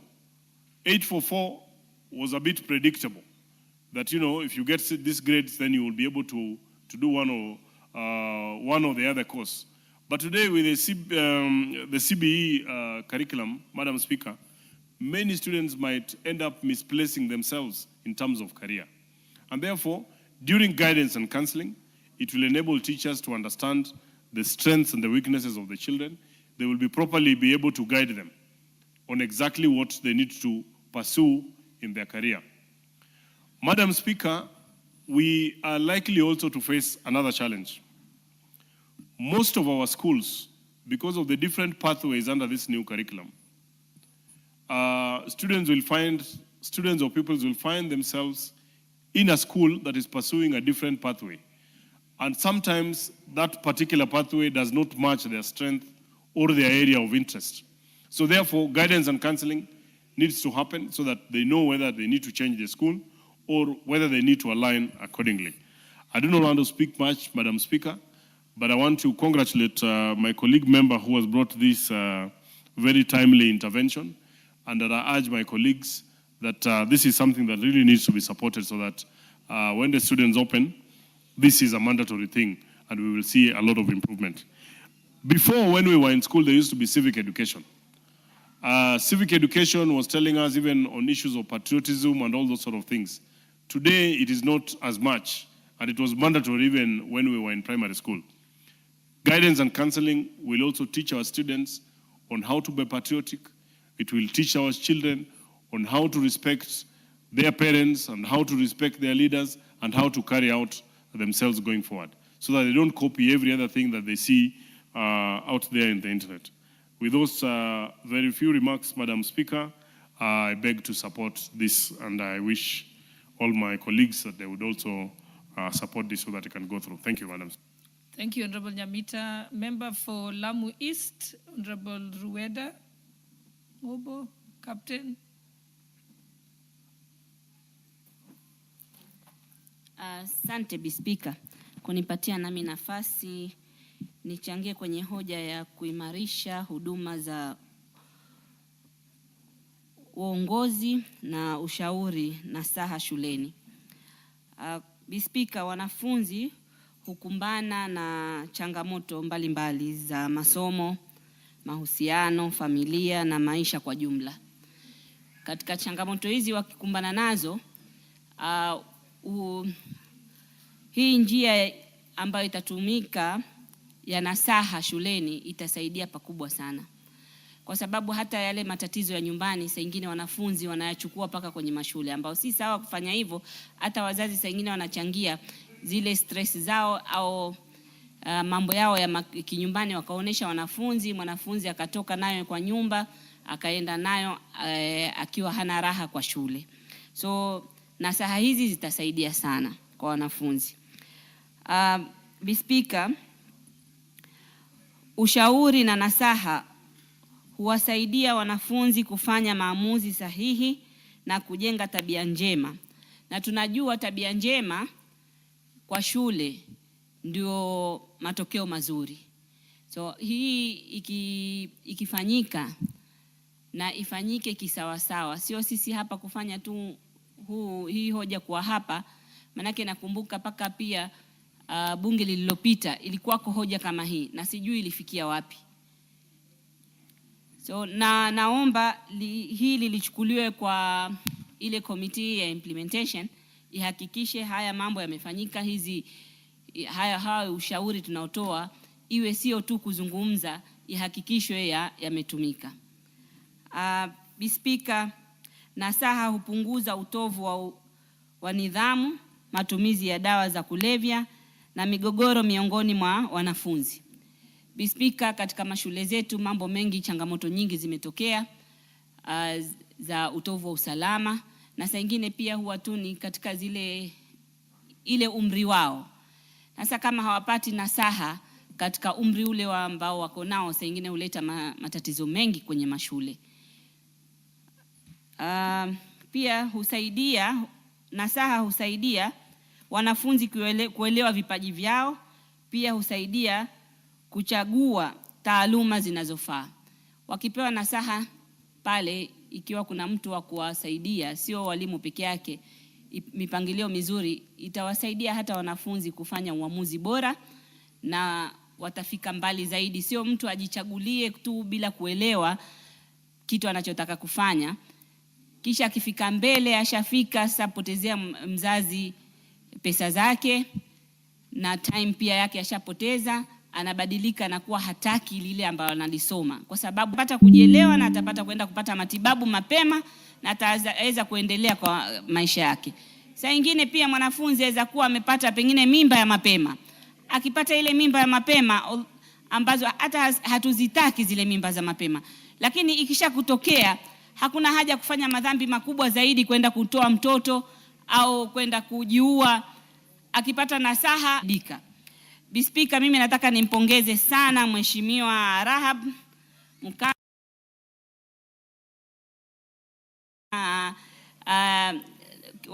Kaunti ya Nyeri haikukosea kumleta hapa na wamlete tena na tena, na saa nyingine nataka tumuone akiwa governor huko. Asante Mheshimiwa. Thank you, Speaker. Asante Mheshimiwa Maina Mathenge, mbunge wa Nyeri Town. Thank you, Madam Speaker. Madam Speaker, I rise to support this motion on mandatory counseling, guidance and counseling in our schools. Madam Speaker, currently there exists some rudimentary form of guidance and counseling. It is rudimentary, Madam Speaker, because the teacher acts as a double agent, skilled and equipped to provide the kind of counseling and guidance that is required for the demands of education institutions today. Madam Speaker, ideally, we are speaking about a dedicated psychological counselor who has no teaching burden or teaching work. And this will transform the guidance and the counseling in our schools in two major ways. Number one, it will enhance trust between the students and the counselor, because the counselor, in accessing the information from the student, will strictly be guided by the confidentiality of clinical guidelines. Number two, it will take away the stigma that is associated with the current setup, where if a student is referred to the guidance and counseling teacher, it is seen as a stigma because the student has certain challenges. It therefore behoves that the program should be well structured in three ways. Number one, we should have a universal program where all students in an institution undergo preventive guidance and counseling. The second one is a slightly more intensive program for students at risk And thirdly, a highly intensive, including institutionalized program for those who already have cognitive behavior disorders. And that would include the inclusion of psychiatrists in the program. Madam Speaker, we do not need to train teachers because the guidance and counseling profession is very well entrenched in this country. We have up to between 7,000 and 9,000 qualified, registered and licensed psychological counselors in this country with diplomas, degrees, and masters. We have 3 professional associations in that sector. And we have an act of parliament with a guidance and with a psychological counselors board. And therefore, what we need is to create a new, completely independent profession within the education sector to handle this highly technical area and highly sensitive area, Madam Speaker. Madam Speaker, the institution of this program will transform academic excellence, improve retention, reduce the kind of losses that we have seen in our schools associated with student riots, from damaged dormitories, damaged laboratories, damaged libraries, loss of lives that we have seen. And that will translate to a huge financial savings for the scarce resources we dedicate in the education sector. It will also result in savings by families that suffer a lot of losses because of truancy and loss of teaching time when students are out of school. Madam Speaker, we made it a law in this country to ban corporal punishment in our education institutions. The institution of this program will be a very good replacement for corporal punishment. We banned corporal punishment, but we had no way of replacing the role of corporal punishment in the education sector. And I agree, corporal punishment was... Order. There is a very serious Kamukunchi at the back on my left.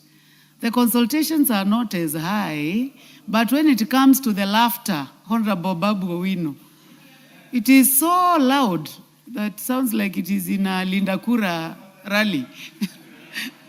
So, Honorable Babu Owino, please continue with your consultations, but make sure that the laughter is not that loud, so that you do not disturb the member for Nyeri town. Honorable Babu Owino, do not invite me into your rally. Honorable Speaker, I was saying that the ban on corporal punishment would be adequately replaced by this program. It therefore means that Parliament will also then have to vote the resources necessary to resource and convert the infrastructure in schools into a suitable clinical counseling centers, and also provide money for the salaries and remuneration of the counselors.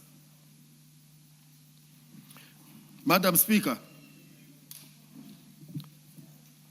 when we look at the loss of life that has occurred in our schools,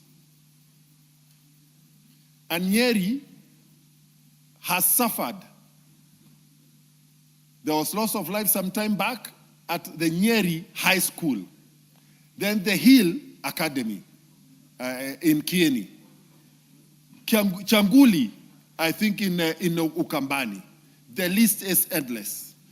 And Madam Speaker, when we bear in mind that we have no compensation for loss of life, and no parent should ever have to suffer burying their child because they sent them to an education institution, then, Honorable Mukami, it is paramount, it is of utmost importance that actually you reshape this motion into an amendment of the Education Act, which we can fast track even as we have other businesses in this house, to entrench this very noble idea, so that we do not leave it to the whims of the Ministry of Education, and there are many excuses about scarcity of resources.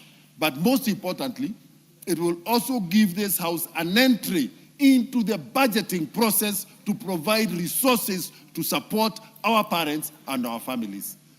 Our schools are having a crisis from the triple threat, drug abuse, early teenage pregnancies, indiscipline, things that the ordinary teacher was never trained to handle as a teacher in an instruction classroom.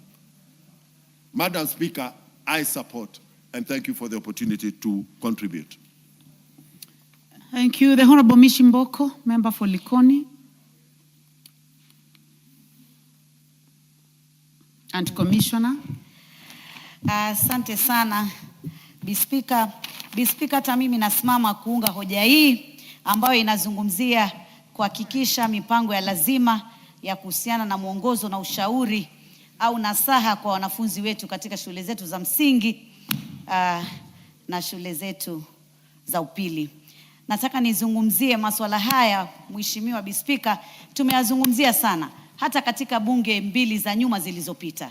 Lakini nashukuru sana ya kwamba hoja hii imezungumzia kwamba lazima tuhakikishe kuwa kutakuwa na sera za kitaifa, kuhakikisha ya kwamba tumeweza kuandika hawa walimu ambao watakuwa ni washauri wa kupatiana mwongozo kwa wanafunzi wetu, na pia kuhakikisha ya kwamba tumeweza kuweka fedha ambazo zitahakikisha ya kwamba mipango hii ambayo tutaipanga itaweza kuthibitika na ni mipango ambayo itakuwa ni mipango endelevu. Hilo ni jambo la msingi sana. Na kwamba pia tutahakikisha ya kwamba tunaweka mipango ya kuunganisha elimu ya mambo ya kiafya katika yale masomo ambayo tunafundisha katika shule zetu. Tunajiuliza ya kwamba kwa nini tuwe na mwongozo na ushauri?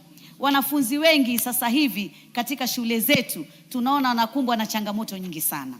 Kuna changamoto za madawa ya kulevya yameweza kuingia katika mashule yetu na watoto wetu wakawa wanatumia madawa yale. Tunaona ya kwamba pia mitandao imechangia katika ushawishi. Ina ushawishi mzuri na pia una ushawishi ambao ni mbaya katika maisha ya mwanafunzi katika mambo yake ya kielimu. Vile vile tunaona pia tuna changamoto ya kijamii.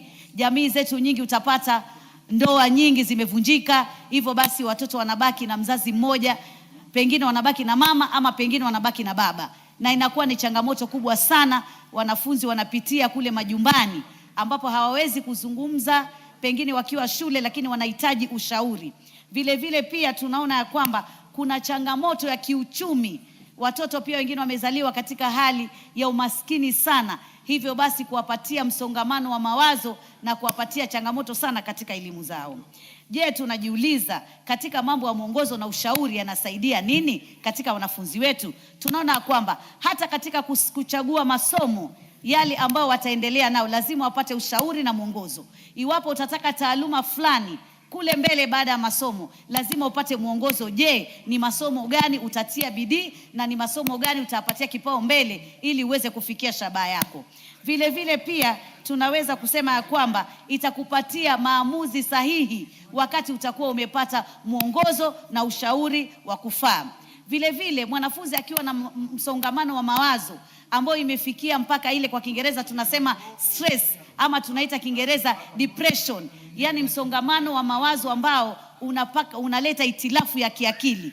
Misongamano wa mawazo kama hino uletea paka watoto kujitoa uhai ama kutaka kujitoa uhai, na kuletea pia kuweza kupigana, kuweza kuleta uhasama katika zile shule. Hivyo basi lazima tuweze kupata ushauri. Vile vile pia katika mambo ya kuacha madawa ya kulevya, lazima watoto hawa tuwapatie mwongozo na tuwapatie ushauri, kwa sababu si rahisi iwapo mtoto ameingilia madawa ya kulevya na amekuwa amemuingia sana katika mwili wake na katika damu. Lazima awe anapata ushauri na zile dawa ambazo atakuwa anatumia, na huko anashauriwa kwa nini inafaa aweze kuacha mawazo kama yale. Tumeona matukio mingi sana. Juzi tuliona shule moja na tukaona wanafunzi na walimu wakipigana mawe. Walimu wamejificha pale wanarusha mawe na wanafunzi nao wanarusha mawe. taswira kama hizi ni taswira mbaya sana katika jamii yetu na katika taifa letu. Na taswira kama hii haiwezi kuondoka kama hatutakuwa na ushauri na kupeana nasaha kwa wanafunzi wetu, na hata walimu pia waweze kupata nasaha, ndiposa kuwe na uwezo mzuri ama ushirikiano mzuri ya mwanafunzi na mwalimu, na pia kuwe na ushirikiano mzuri ya mwanafunzi na mzazi, na yote haya yanatokana na kuweza kupatiana nasaha kama inavyostahili. Pia vile vile nataka nizungumzie swala ambazo ni la kuongeza ujasiri. Mwanafunzi lazima awe na ujasiri katika mambo ya kielimu. Na je, atapata vipi ujasiri? Ujasiri pia unakuja na kupatiwa mwongozo na kupatiwa ushauri na kupatiwa mifano na kuelezewa wale waliokuwa kabla nyinyi hamjafika walikuwa vipi na walifanya vipi mpaka wakaweza kutimiza malengo yao. Kwa hivyo jambo kama hili ni jambo muhimu sana. Kujua hisia. Vipi tutajua hisia za wanafunzi? Wanafunzi ni wengi na kila mwanafunzi ana tabia zake. Na kila mwanafunzi huwa ana hisia ya jambo fulani. Lakini tukiwa na ushauri, iwapo utamuita mwanafunzi ukae naye na umshauri, utajua hisia zake ziko wapi. Hata ikiwa wamekuwa na hisia mbaya, hisia nzito ama kupanga matukio mabaya, lakini kukiwa na mambo ya ushauri, utaweza kujua ya kwamba hapa mambo hayako sawa na hapa kunaweza kuwa na hatari. Hivyo basi lazima tuweze kutoa ushauri na mwongozo. Kuepuka vishawishi. Kuna vishawishi vingi sana vibaya ambavyo sasa hivi vinapatiwa wanafunzi wetu. Vishawishi vya mambo mabaya, hata haya mambo ya ambayo tunazungumzia, mambo ya masago, mambo, poleni sana, mambo ya ushoga, ni mambo ambayo yanatokea na vishawishi vingi sana kupitia mitandao, kupitia marafiki na kupitia mambo mengi sana, kwa sababu karne tulionayo ni karne tata sana. Ni karne ambayo inaleta mambo mengi sana. Bila mwongozo na ushauri, basi kizazi chetu kichanga kitaweza kupotea sana na tutakuwa tunapoteza taifa letu la Kenya. Pia tunataka kutoa ushauri na mwongozo ili kuleta uadilifu na kuweza kumweka mtu ya kwamba awe nafsi yake inakuwa na uadilifu. Lazima kuwe na ushauri, na ushauri hauwezi kuwa mpaka kuwe na mwongozo. Na wakati tunazungumzia mambo ya ushauri na mwongozo, lazima tuweke mikakati ya kuhakikisha kwamba jambo hili litafanyika na litafana na litakuwa endelevu. Tumekuwa tukizungumzia haya maneno mengi sana na matukio mengi sana na visa vingi sana. Shule leo zinachomwa. Kwa nini shule zichomwe? Kwa nini wanafunzi wachome wenzao? Kwa nini ifikie kiwango mpaka mwanafunzi aweze kwenda kuwasha moto, bweni zichomeke na wanafunzi waweze kuchomeka? Ni ukosefu wa ushauri. Lakini iwapo kuna ushauri, kwa sababu wajua watoto vitu vidogo sana vinawapatia hisia kali sana. Unaona kwamba mwalimu labda alisema leteni pesa, tutawapeleka katika kutembea, pengine kuangalia mbuga za wanyama. Alafu pengine ile tarehe ya kwenda imekosekana, wamesema atwendi mwezi huu, tutakwenda mwezi ujao. Hiyo inaweza kuleta hisia kali na watoto pale wakaanza hasira na wakachoma shule. Lakini tukiwa na washauri, wanaweza kuwaketisha na washauri kwa njia ya nasaha, ili waweze kuona kwa nini hatukwenda sasa na tutakwenda wakati mwingine. Kwa hivyo tutaweza kuepuka hasara nyingi sana ambazo zinatokea katika mashule yetu, hasara nyingi ambazo zinatokea majumbani mwetu kupitia hawa wanafunzi wetu ambao sisi tunao kule majumbani. Kwa hivyo Bi Speaker, mimi nataka niseme ya kwamba ilmu ya ushauri na ilmu ya mwongozo, mbali ya kuwa tunazungumzia mambo ya shule hivi sasa, lakini tukiangalia hata taasisi zetu katika serikali, kama taasisi ya jeshi ambao ni walinzi wetu wakubwa kulinda taifa letu, wanapitia changamoto nyingi sana. Polisi wetu wanapitia changamoto nyingi sana, ambapo taasisi hizi zote zinahitaji ushauri ili tuweze kuepuka yale mambo mengi. Unasikia maskari wamepigana marisasi, unasikia askari amempiga bibi yake risasi, ama askari mwanamke amempiga risasi mume wake, na matukio mingi sana yale ambayo yanatokea. Hata unasikia askari amekuwa kwa barabara, ameanza kurusha risasi tu, amepiga risasi tu kiolela. Kwa hivyo hili swala la mwongozo na ushauri ni swala ambalo ni kubwa sana. Katika mashule tunaona ile, kwa Kiingereza tunasema bullying. Na hii bullying hata mimi pia ilinipata wakati nikiwa shule ya upili. Unapata mnaambiwa nyinyi mmekuja sasa, nyinyi ni wachanga, hamujui mambo na lazima muonyeshwe mambo, mipango.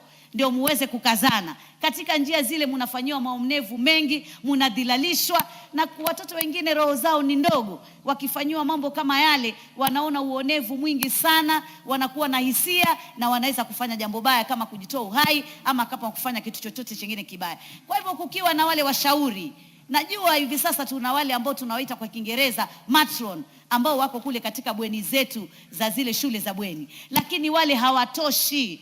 Na yule utapata ya kwamba bweni nzima ni mmoja peke yake. Mmoja hawezi kufanya ushauri na mwongozo kwa wanafunzi wote. Kwa hivyo tuhakikishe tuna washauri wa kutosha, tuhakikishe kuna fedha za kuweza kukimu hawa washauri walioko, tuhakikishe ya kwamba tumeweka miundo misingi ya kuhakikisha kwamba jambo hili litafanikisha na litakuwa endelevu, na si kwa mashule peke yake, lakini kwa taasisi zetu zote za sekta zetu za kiserikali na hata zile za kibinafsi. Hata kule makazini kwetu tunakofanya kazi, kuna mambo mengi sana. Watu wanatoka nyumbani, mtu unakuja kazini ukiwa na hamasa, ukiwa na tafash nyingi sana, umetoka nazo kule nyumbani, umekosana na mke wako, umekosana na mume wako, yote yale unapeleka katika pale unapofanya kazi, na kunakuwa na msongamano na kunakuwa na vita. Kwa hivyo tunasema tunashukuru sana Bi Rahab kwa sababu ya kuleta hoja hii. Ni hoja Asante sana Bi Speaker. Asante Mheshimiwa Mishi. Mheshimiwa Amina Mnyazi, mbunge wa Malindi. Asante sana Mheshimiwa Spika. Na nasimama hapa Mheshimiwa Spika kuunga mswada wenye ambao umeletwa hapa mbele ya nyumba hii na dadangu Rahab, Mheshimiwa Rahab. Na Mheshimiwa Spika, ninaunga mswada huu mkono kwa sababu zifuatazo. Mheshimiwa Spika, maisha yetu ya sasa ambao tunaishi sisi si kama yale maisha yenye ambao wazazi wetu wameweza kuyapitia, wala si kama yale maisha ambayo mababu zetu na manyanya zetu wenye ambao wameweza kuyapitia. Mheshimiwa Spika, wanafunzi wa saizi, watoto wa saizi wanapitia changamoto zingine kali ambazo sisi hatujaweza kuzipitia wakati sisi tukiwa watoto. Watoto wetu sisi ndo tunasema ni viongozi wetu wa kesho. Na mimi naunga mkono mswada Mheshimiwa Spika kwa sababu katika hawa viongozi wetu wa kesho lazima wawe na miundo misingi bora. Misingi yao ya maisha yao lazima tuwe tumeiweka sawa sawa, na katika vitu venye ambavyo tunaweza tukasaidia hawa viongozi wetu wa kesho ni kuhakikisha ya kwamba katika mashule yetu tumeweza kuweka muongozo na ushauri thabiti ili iweze kuwasaidia na maisha yao. Mheshimiwa Spika, ukweli wa maneno ni kwamba sisi kama wazazi tunaofanya kazi, tunaotoka nje pale kwenda kuhustle, kuanzia saa 2 za asubuhi mpaka jioni, sisi hatukai na watoto wetu. Watoto wetu, ukweli wa maneno Mheshimiwa Spika, ni kwamba wanakaa katika mashule masaa mengi ya maisha yao ya utotoni. Na ndio maana sisi Waswahili tunasema samaki mkunje angali mbichi. Ni wakati ule watoto wakiwa wadogo ndipo ambapo tunapaswa kuwapatia ushauri na mwongozo mwafaka ili kuweza kuwasaidia katika maisha yao. Mheshimiwa Spika, shule zetu zimelemewa, walimu wetu wamelemewa, watoto wetu wanaangamia, na si ati kwamba kwa sababu hawataki kusoma, bali wanapitia masaibu mazito ya kisaikolojia bila usaidizi wowote wa kitaalamu.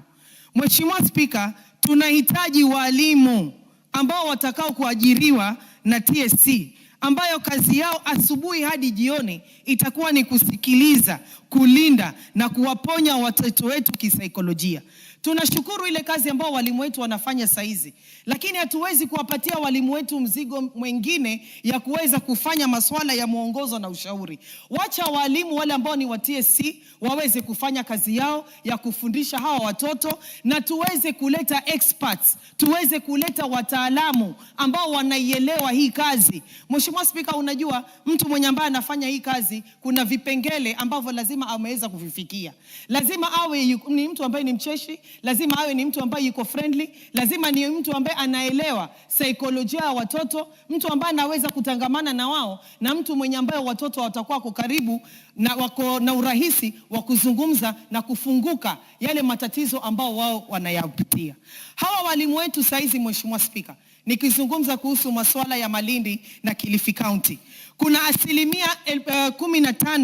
15.9 ya wanafunzi wetu wanaougua ugonjwa wa msongo wa mawazo ambao kwa kizungu inaitwa depression. Mheshimiwa Spika, kuna 10.6% ambao wanaishi na kiwewe na wasiwasi uliopitiliza. Kwa kizungu hiyo inaitwa anxiety. Mheshimiwa Spika, pia vile vile inasikitisha na inatisha zaidi kusema ya kwamba 1% ya wanafunzi pale Malindi na ndani ya Kilifi County 40.2% ya wasichana wetu balehe wamewahi kufikiria na kujaribu kujitoa uhai. Mheshimiwa Spika, nikikumbuka vizuri sana, kuanzia mwaka jana mpaka dakika hii Mheshimiwa Spika, tumeweza kuzika zaidi ya watu 8 ndani ya Malindi constituency ambao wameweza kujitoa uhai kwa sababu ya msongo wa mawazo.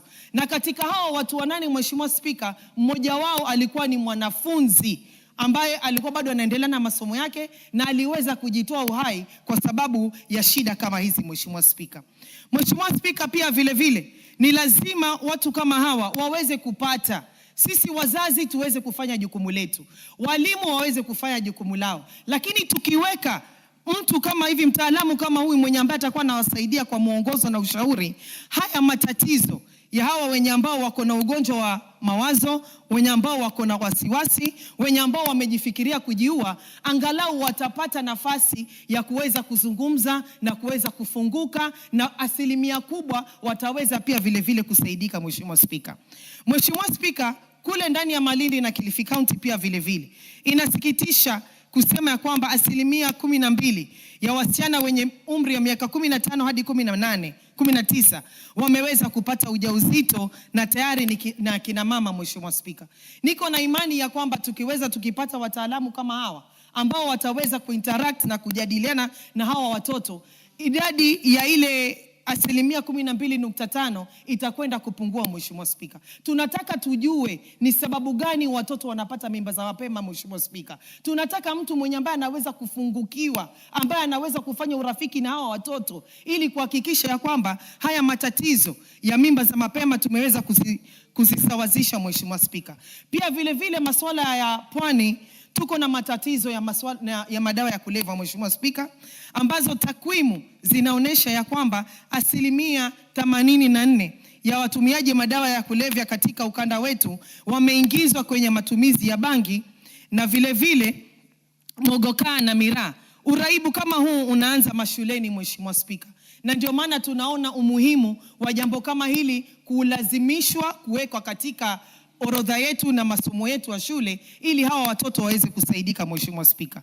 Mheshimiwa Spika, ijapokuwa tunaunga mkono huu mswada ya kwamba tuweze kupata mtaalamu atakaye kusaidia wanafunzi wetu pale shule, haimaanishi ya kwamba jukumu pia sisi kama wazazi tuliweze kulisahau Mheshimiwa Spika.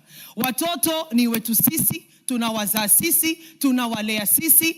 Hii kama program itakuwa inaendelea Mheshimiwa Spika, nataka nitoe wito wangu kwa wazazi wa Kenya, wazazi wenzangu, kuambia ya kwamba jukumu la mtoto la kwanza ni lako wewe mzazi. Wazazi tuweze kujukumika na tuweze kukubali majukumu yetu, tukae na watoto wetu, tuwe tunazungumza nao vizuri, na sisi kama serikali tuweze kuingililia kati, tuweze kuweka wataalamu wenye ambao wataweza kuwasaidia hawa watoto wetu na masuala ya mwongozo na ushauri. Ushauri wangu ni kwamba wabunge wenzangu tuweze kuungana, tuweze kupitisha huu mswada, TSC waweze kufanya hayo maneno, tuweze kuweka hawa walimu ili tuweze kusaidia wanafunzi wetu. Asante sana Mheshimiwa Spika.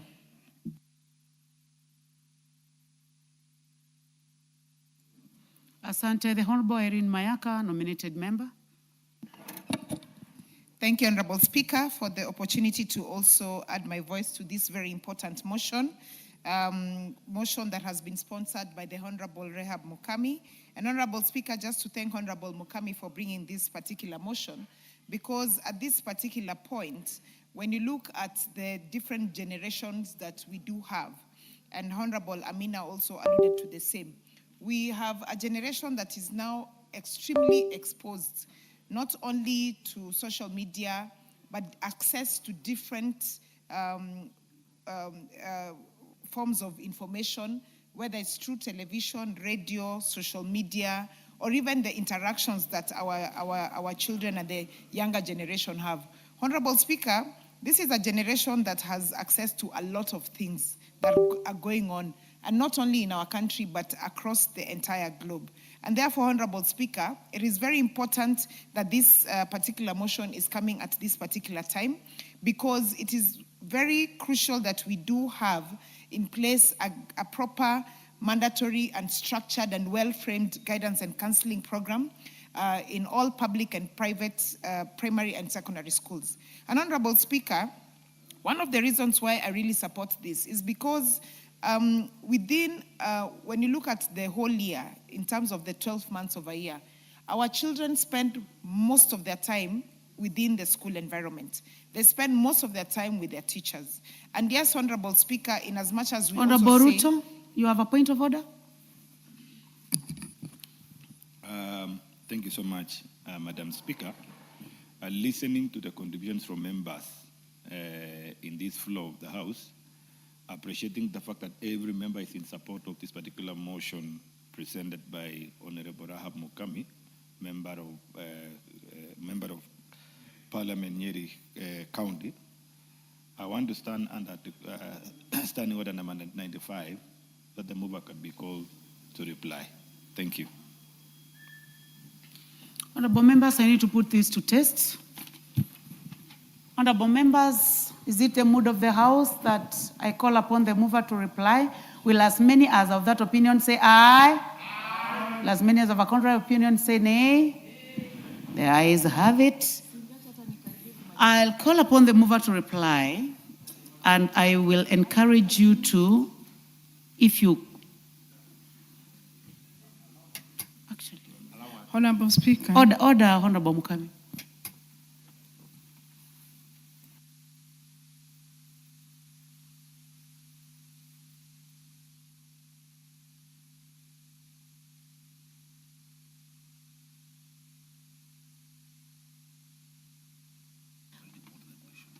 Oh, okay. Thank you. Honorable Mukami, you may go ahead and reply. Thank you. Honorable Speaker, I would request we allow the Honorable Member to finish, and I would donate 2 minutes to Ruto, Mudhoni, Janet, and the Honorable Member, because they've been sitting here. Thank you. I know you are being magnanimous, and we keep learning. Even when I sit on this seat, I also learn. I already missed the opportunity to give a chance to the Honorable Mayaka, so that one is closed. And also on your part, you can only reply. You do not have now the liberty to donate. So please go ahead and reply. Thank you, Honorable Speaker. Honorable Speaker, I want to thank each and every member who have supported this motion. And I want to tell members I've listened keenly. And what I'm going to do next, I'll make sure that I'll make an amendment of the Education Act and make sure that we reduce this into a bill. And I'm sure the members who really wanted to support this, they will support it. Thank you, Honorable Speaker.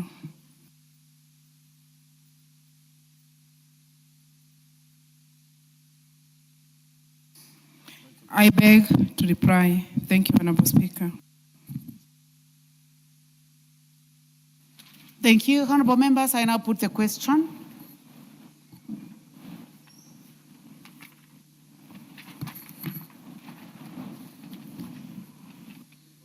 That aware that learners in primary and secondary schools across the country are increasingly exposed to social, psychological, and behavioral challenges, including drug and substance abuse, indiscipline, school unrest, academic underperformance, noting that there has been a disturbing rise in cases of sexual violence against children, including incidents where minors are abused or killed by individuals known to them, including relatives and caregivers, thereby exposing learners to trauma and long-term psychological harm.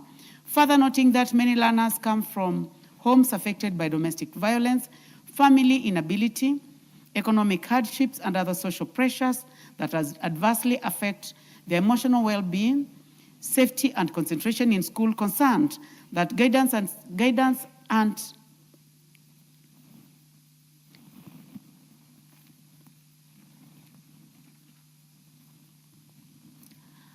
and services in most primary and secondary schools remain informal, inadequately structured, and under-resourced, with no standardized national framework to ensure underperformance, accountability, and effective delivery, appreciating that structured psychological support, life skills training, child protection awareness, and early intervention during formative years are critical in safeguarding learners, strengthening resilience, promoting discipline, and improving academic outcomes. This House therefore resolves that the government, through the Ministry of Education, 1, introduces a mandatory structured and timetable guided guidance and counseling program in all public and primary schools, public and private. Counseling opinion say aye. Will as many as have a contrary opinion say nay? The ayes have it. Next order.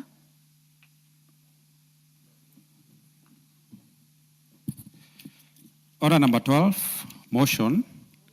Policy to develop a structured engagement of motion. Policy to develop a structured engagement of National Youth Service graduates as security officers in government institutions. Thank you, honorable members. The Honorable Gertrude Mbeyu is not in the House, so order number 12 is hereby deferred. Order number 13, motion. Formulation of a policy on power subsidies for export-oriented agricultural production. Thank you, honorable members. The Honorable Gathoni Mushomba is not in, she is not in the House, so order number 13 is also hereby deferred. Order number 14, motion. Streamlining admission, capitation, and infrastructural management in senior schools. The Honorable Gisairo Clive.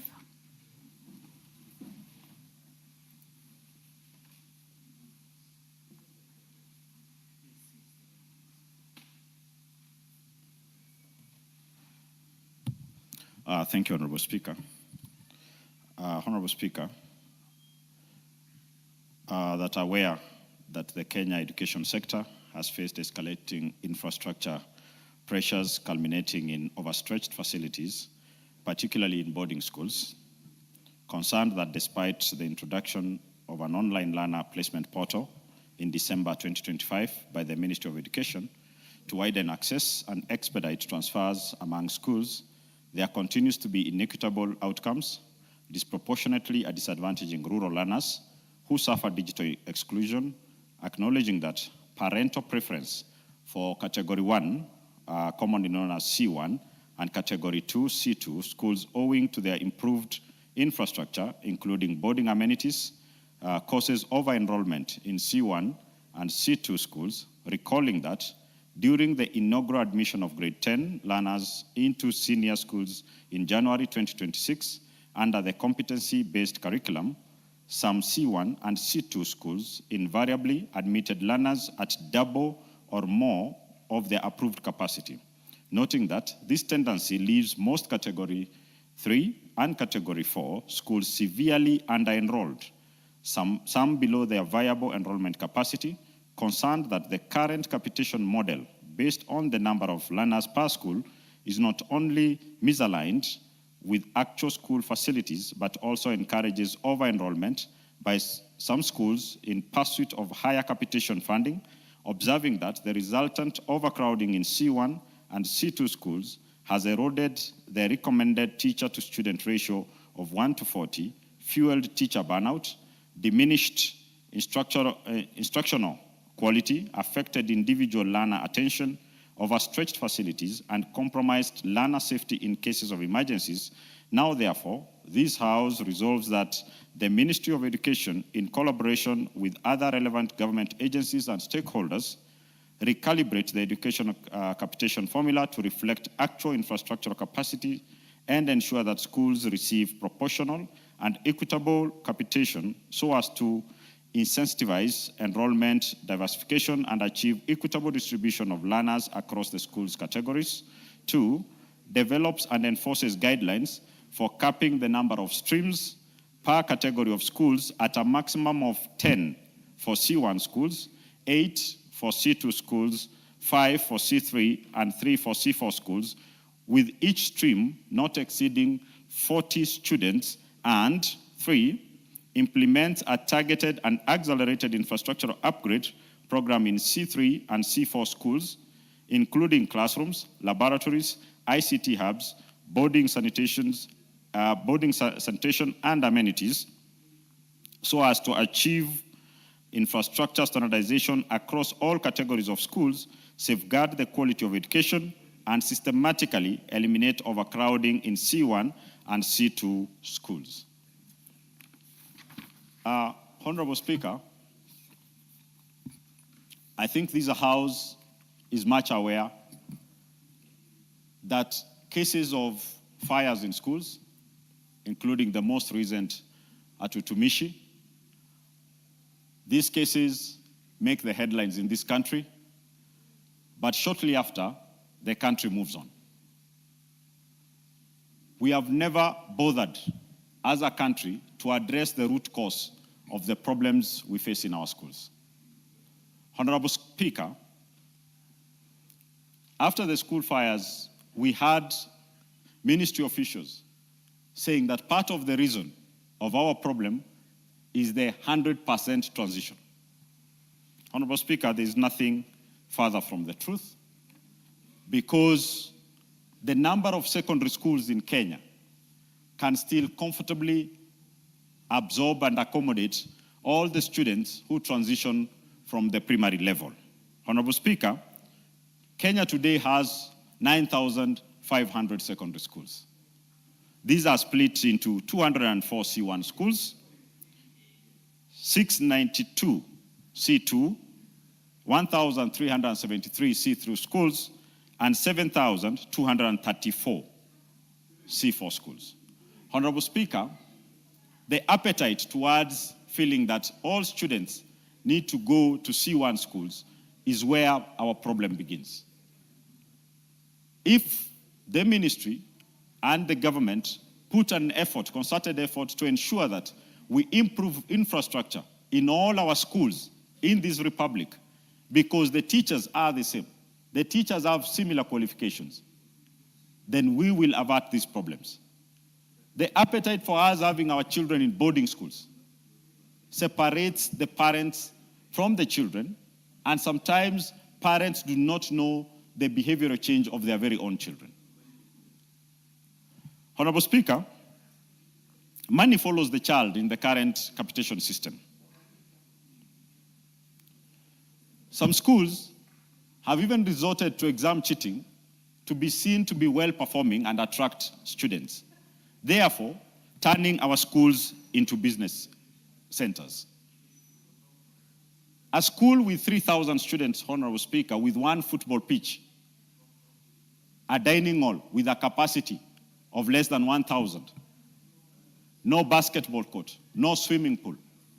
All these add to the pressures whereby the child do not have places to do extracurricular activities, which helps them in easing their pressure, the academic pressure of the day-to-day that they get in schools, and pressure from their parents to perform. Honorable Speaker, education is not our business, but we are all aware that some principals in this country have seen an opportunity in the schools. Honorable Speaker, if this motion is adopted and implemented, C1 schools will only be allowed to admit not exceeding 400 students in grade 10. If this is done for 3 consecutive years, a C1 school will not exceed 1,200 students. A C2 schools will not exceed 960, C3 will not exceed 600, and C4 will not exceed 360. Honorable Speaker, this will ensure schools that have 20 students now start getting students, and therefore capitation will follow them. This will mean, therefore, Honorable Speaker, that capitation alone, which as per government policy is 22,000 shillings, C1 schools will be getting a maximum of 244,000, up from the current, where a C1 school with over 2,500 students will be receiving over 26 million, whereas a C4 schools will be receiving 55 million, whereas a C4 school receives 1.3 million. There is no way we'll improve these schools if we do not have students in these schools, because capitation will always follow the child. Honorable Speaker, we now do have a C1 school, a number of them, where the principal runs a budget that is more than 3 constituencies combined. Honorable Speaker, a school with 3,500 students, capitation alone from government will be 77 million. Add to uniforms that they collect around 20,000 per student, that's another 70 million. Remedial classes and other activities that they charge that are never accounted for fully exceeds 52 million. Honorable Speaker, the school fees for a C1 school is normally over 120,000 per child, and this leads to 420 million.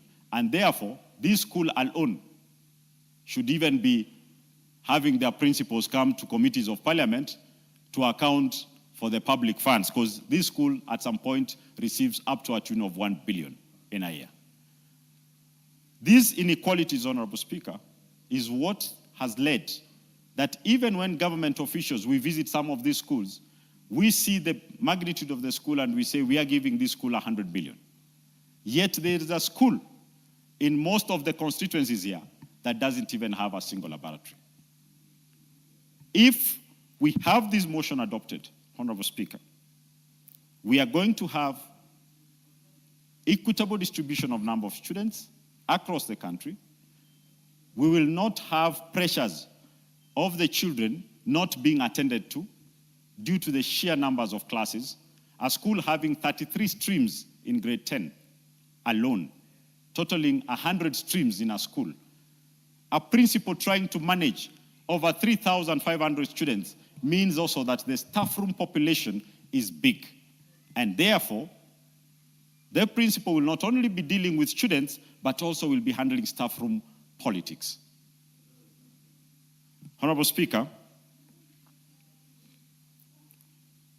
exams management in some of these schools is also a nightmare and a headache for Kenya National Examination Council.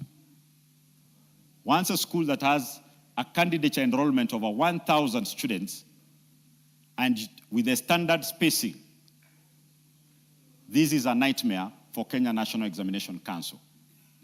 And we've severally sat with Kenya National Examination Council, and you do realize most challenges come from these overpopulated schools because their infrastructure is not well suited and designed to handle these numbers during exam periods. Honorable Speaker, when these school fires took place and a number of students were interviewed, a few issues did come up. Number one, most students were saying, we are not being listened to. No one pays attention to us. This is understood because if a class has 50 students and a teacher's workload is more than thrice, the class teacher will never have time to go and interact and get to know what his or her students are up to, what challenges they face, what mental issues they may be having, what problems they may be carrying from home. That lack of individualized attention, Honorable Speaker, is what leads these children to now adapt to groupings and peer pressure that causes easy negative influence on the actions and behaviors of our young children. Honorable Speaker, as we've always said, education is not a competition. Education is aimed at imparting knowledge and preparing young people to fit into the society and be productive citizens in building a nation in their days where they are now adults. Today, Honorable Speaker, most schools have been converted to business enterprise. Most schools are seen how much cereals can be supplied, how much fees can be collected. So the boards and management of schools do focus on that. Honorable Speaker, if we put a cap on this, we will take education back to what it was supposed to be, where the teacher and school management know their core role is to educate the child. We need to cut the numbers. We need to have a cap that the system at the ministry, if you are category C1, it will lock the moment you hit 400 students in admission. And that will allow the students to be absorbed by other schools. Honorable Speaker, I thank you, and I would like to request Honorable Irene Mayaka to second. Go ahead, Honorable Irene Mayaka. Thank you, Honorable Speaker, for the opportunity. And Honorable Speaker, I'd like to really thank the Honorable Clive Gisairo, who is from my home county of Nyamira County, for this very important motion, which I seek to second. And it's a motion that seeks to streamline admission, capitation, and infrastructure management in senior schools.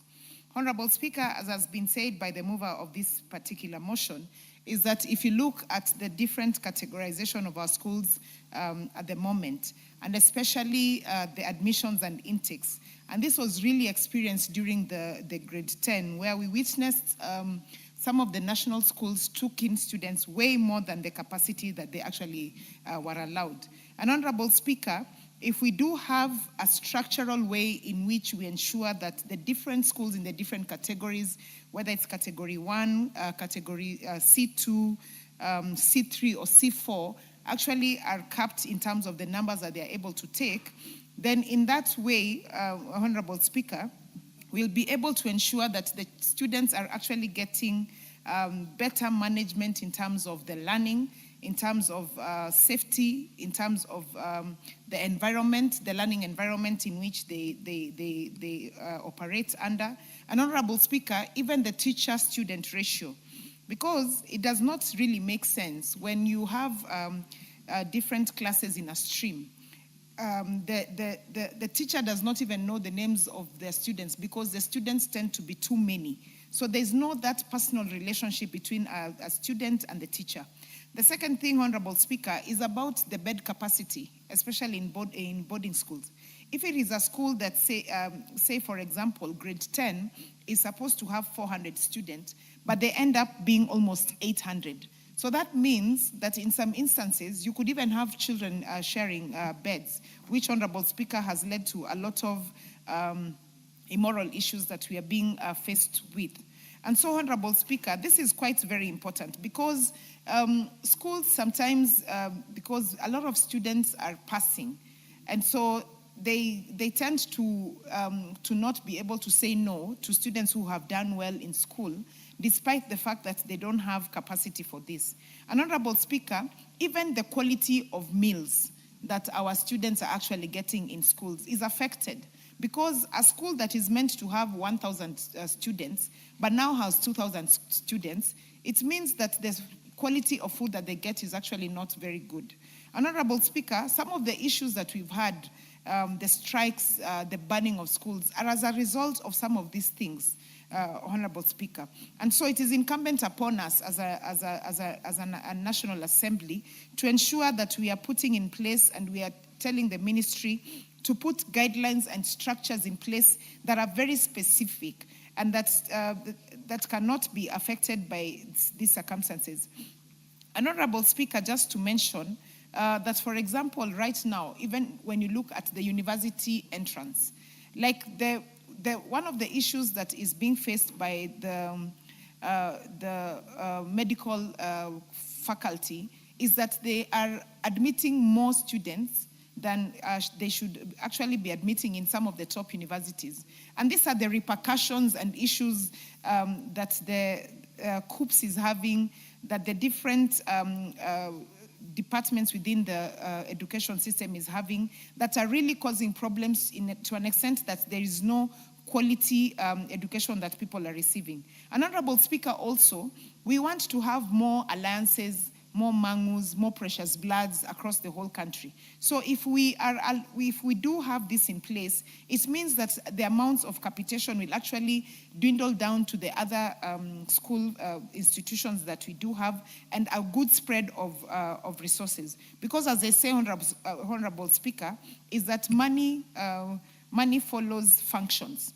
And therefore, the schools that we do have, you find that a school like a school in Nyamira that is equally as good infrastructure, but because majority of the students have gone to Nyambaria High School, which is a national school, or Sironga Girls, which is a national school, so the other schools end up suffering in terms of not getting capitation being distributed to those schools, and therefore the students who are there actually suffer.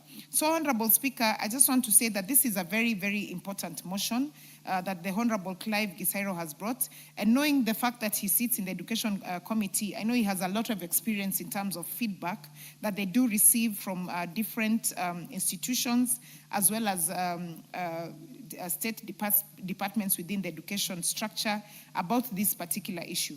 So I want to support this particular motion by seconding it and encouraging the other honorable members to also support this motion so that it can then move forward into the implementation level. With those few remarks, Honorable Speaker, I do second and I submit. Thank you. Thank you, Honorable Mayaka. Honorable members, I now propose the question that aware that Kenya's education sector has faced escalating infrastructure pressures, culminating in overstretched facilities, particularly in boarding schools.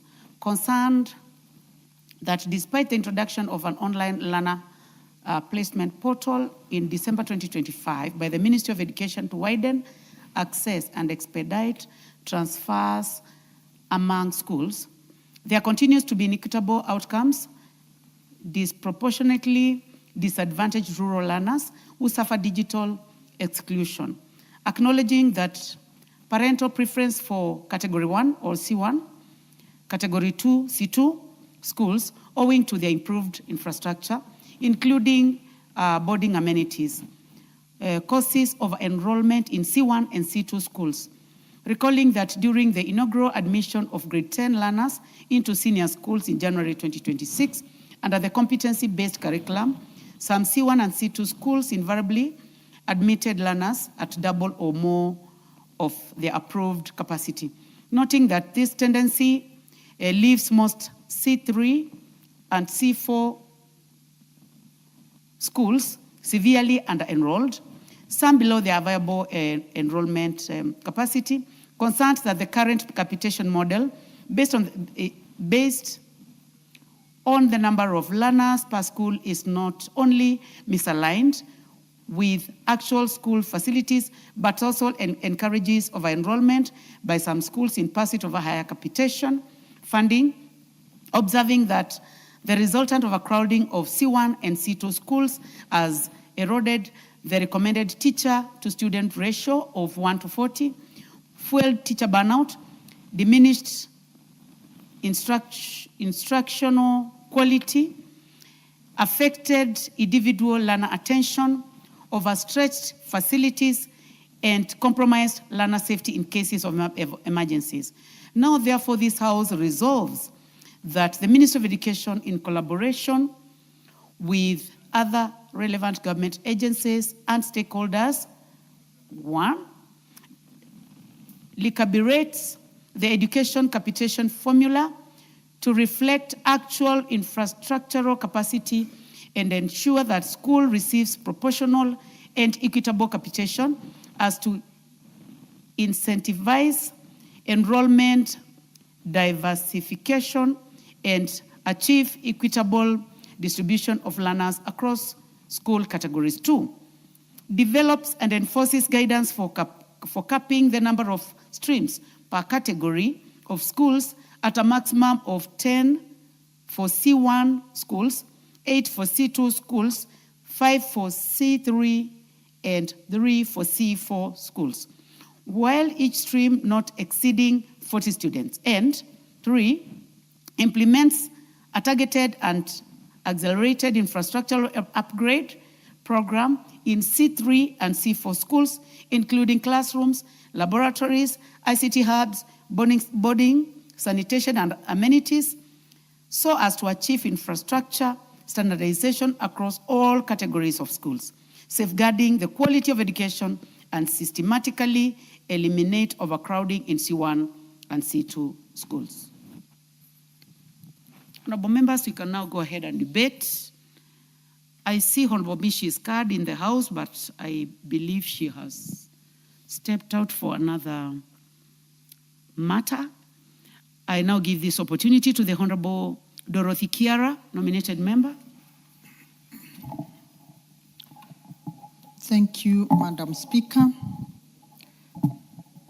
Madam Speaker, I really want to thank the Honorable Member, Giseiro, for coming up with this very important motion where he is seeking streamlining admission, capitation, and infrastructure management in our senior schools.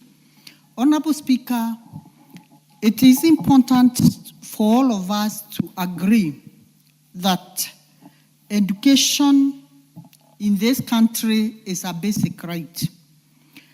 And in the Article 53 of our Constitution of Kenya, it provides for this free compulsory education.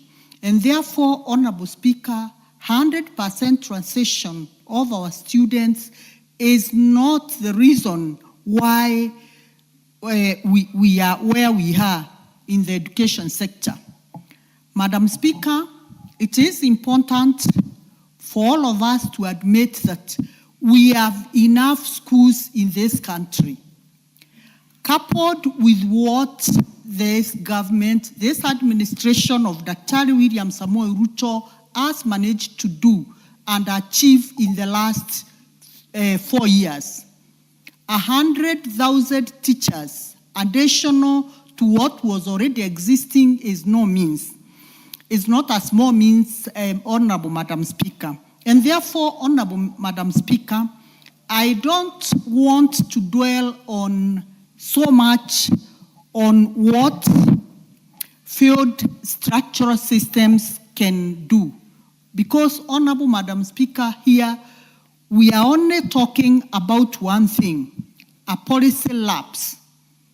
Because every school in this country is known the capacity that it can accommodate.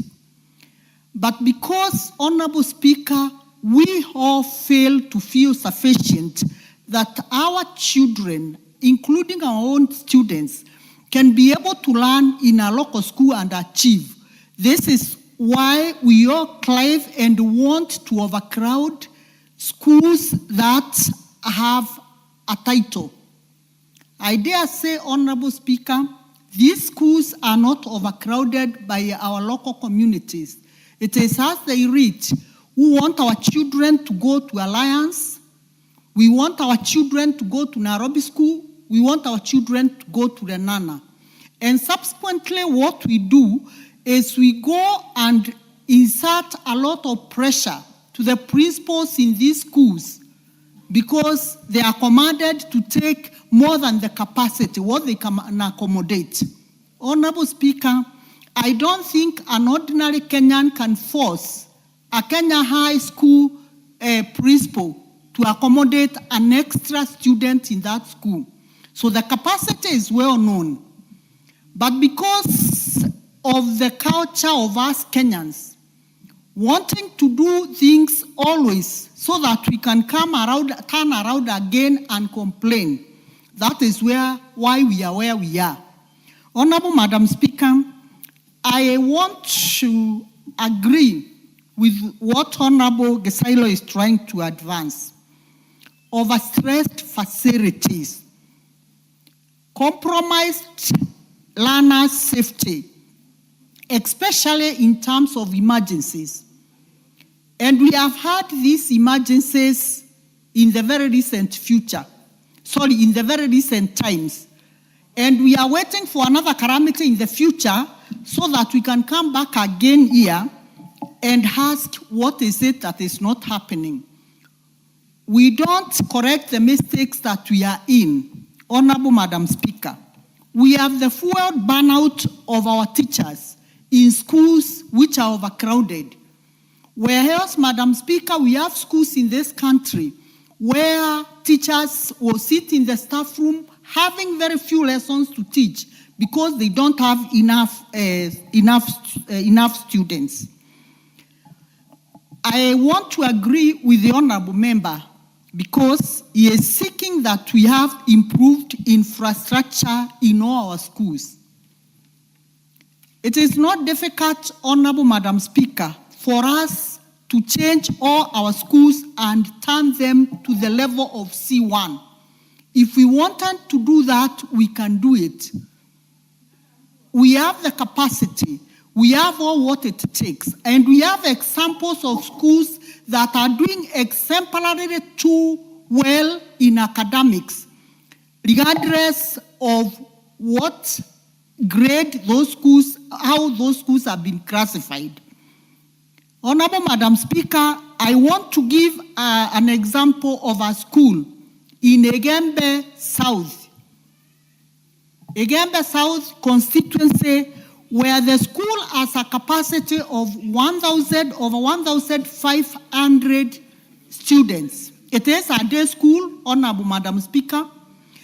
I will not say the infrastructure is equally improved in this school under the leadership and stewardship of Honorable John Paul Mwirigi, who was a former student in that day school.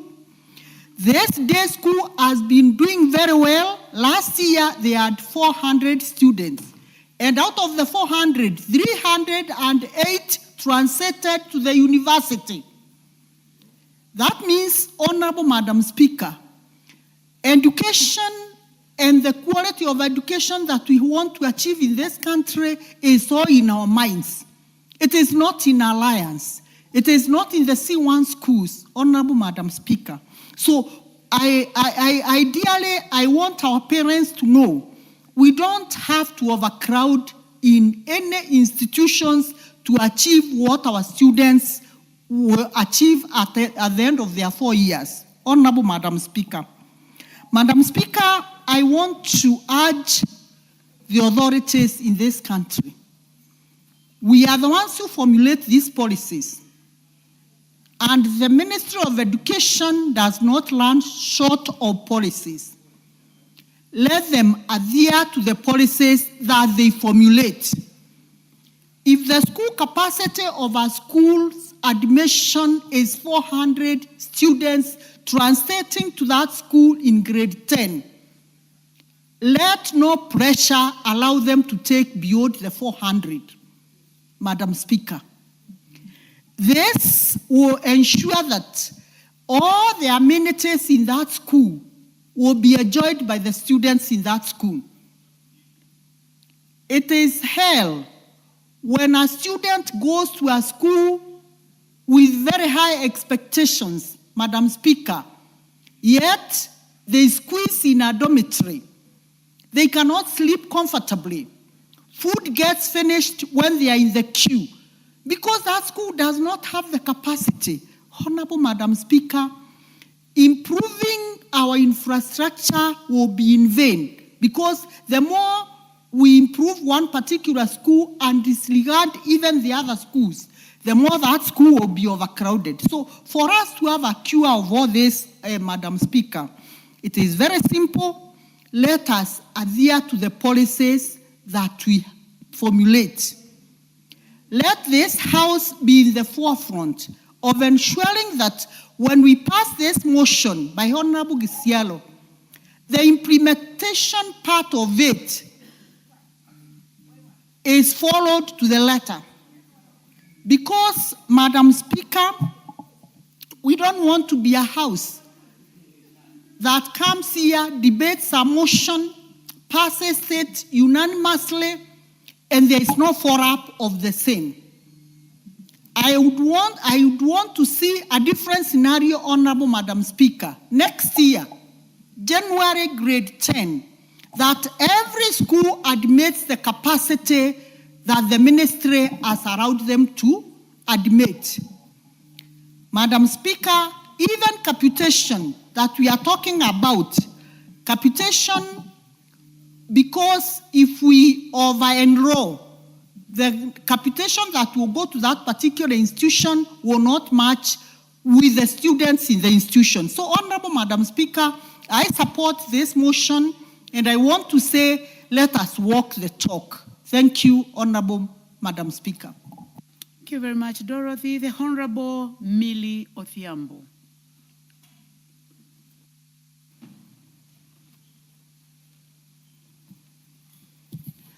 Thank you, Madam Speaker, for giving me this opportunity.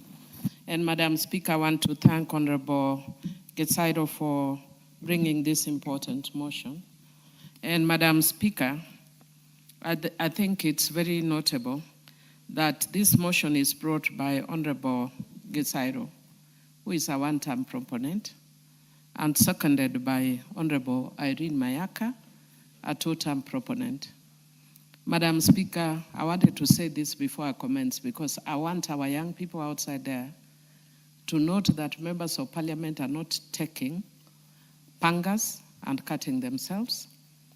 And I also want them to note that Honorable Getsaido is a man and has not raped Honorable Irene. They are members of parliament from different sides and are not killing each other. We are basically doing the work for the country. So don't allow yourself as a young person to be misused when you see honorable members in the House are doing totally the opposite of what you are doing out there as a young person. Madam Speaker, having said that, I want to speak very briefly to this, that on my way here, I actually saw some construction on the road. And I felt sad because that's what comes to my mind every time. That when I see this construction, I'm like, so who the hell is sitting here now? Because in Kenya, we hardly come up with the new things unless we want to make money out of it. Even though sometimes good comes out of it, and sometimes good doesn't come out of it. But when you see that we are giving the police new uniform, somebody wants to make money. You ask yourself, so what was wrong with the old uniform of the police? And Madam Speaker, if you see us changing education system, when we have not had a problem with the old one, it's because somebody wants to corruptly make money. And I've listened to Honorable Getsaido very carefully. And I'm actually shocked that some C1 schools are getting, the heads of some of the C1 schools are controlling close to 1 billion shillings a year. Madam Speaker, if I was corrupt, I would actually resign from being a member of parliament and go to become a principal of a C1 school. Because it's much easier then to get a lot of money. And when I listened to some of the members, I heard that this system, the education system, is controlled by cartels. And that is why, Madam Speaker, you see that, today there's a member of the County Assembly of Homa Bay was struggling to say a very simple English word, but he wants to become a member of parliament from a county assembly, cannot speak, cannot control, cannot communicate, both in Kiswahili and in English, but he wants to become the member of parliament for Ndiwa. And why would we make it possible? Because, again, of corruption. Madam Speaker, I think some of these policies, before they pass, that is why we provided issues of public participation and the National Assembly. They need to be seriously interrogated. You don't just wake up as a ministry one day and say, from today we are moving from national schools to C1. What is the mischief you are trying to cure from the old system? Madam Speaker, we are killing the smaller schools in our constituencies. Yesterday, some people came to visit me from my constituency regarding a school called Kayanja that has been doing very well. Now, one of the grades has 7 students, because everybody is running to C1 and C3 schools. And then we are going to have very, very poor, education because teachers are exhausted. They are suffering burnout while other people are making money. And beyond what Gesairo is doing, I think these are issues that I don't know whether the Committee on Education has dealt with this, Madam Speaker. But these are things that as Parliament sometimes we need to put our foot down.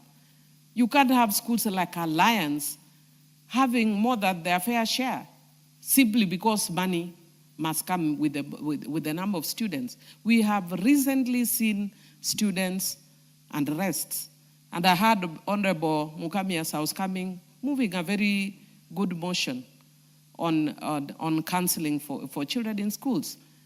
But why are we counseling? We are the ones who are we are the cause of the problems. We are the ones who are putting too much pressure.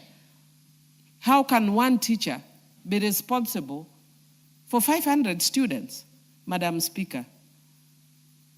It's not a political rally. Those are schools, Madam Speaker. And when we have that situation, that is how we will have children who will grow up who are indisciplined, children who don't listen to anyone, children who do not care how the society is and have no values because the values are no longer inculcated in schools. How will you be inculcating values to students who are 4,000 in one stream, Madam Speaker?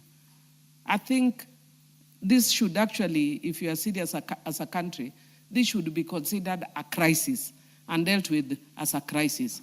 And I think as Parliament, we need to put our foot down. There are too many changes that are going on that we don't understand why they are going on as a country. Explain to us before you effect them. What is the purpose of some of these changes? If something is good, don't change it. You can improve it, but don't change what is working. And whenever we try to change what is working, we create up more messes, Madam Speaker. So I want to thank Honorable Gesairo, and I hope the Ministry of Education is listening. And if they are not listening, let Parliament put its foot down and deal. And let us go back, if we need to go back to the old system, let it be so. I thank you, Madam Speaker. Thank you very much, Honorable Millie Odhiambo. Honorable members, I think we can also be encouraged by the fact that motions are no longer just urging. It is resolving. So I think that is a very positive change, that has been made in Parliament. So I believe that these motions will be, after they are passed, they can be implemented. The Honorable Mvende.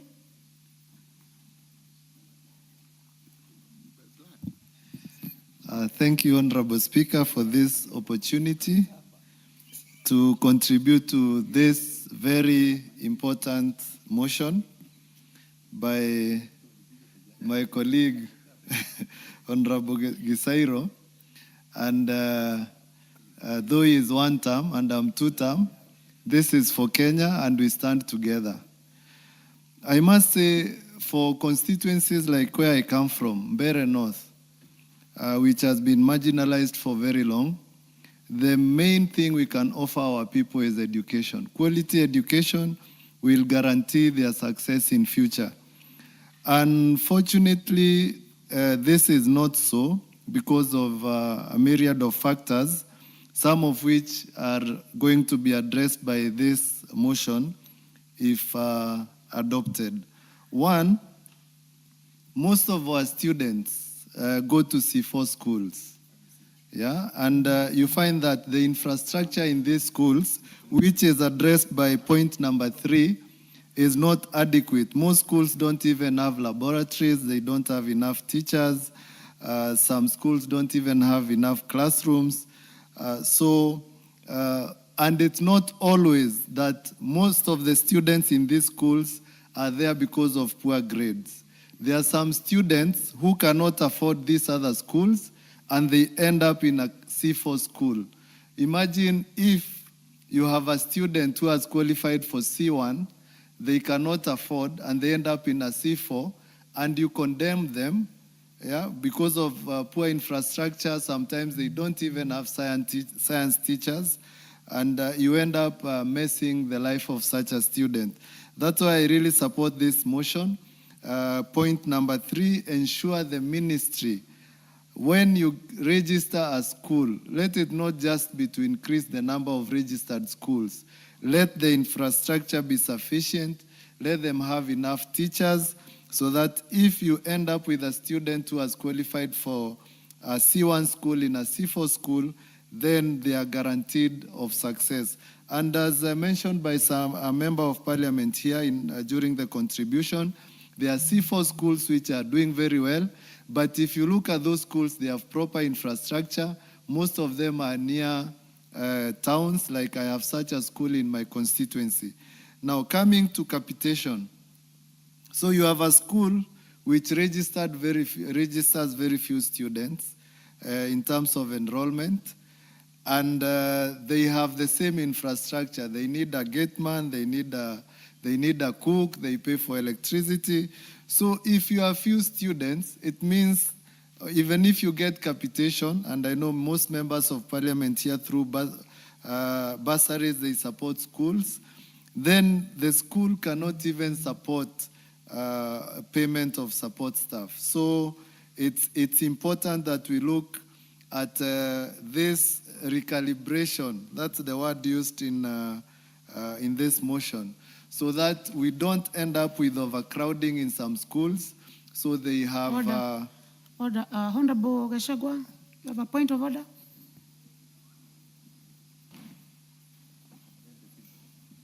Sorry. Thank you, Madam Speaker. Yeah, I wanted to request under studying order number 95, whether that we are all in agreement, whether we can maybe, Madam Speaker, request the mover to reply. Thank you, Madam Speaker.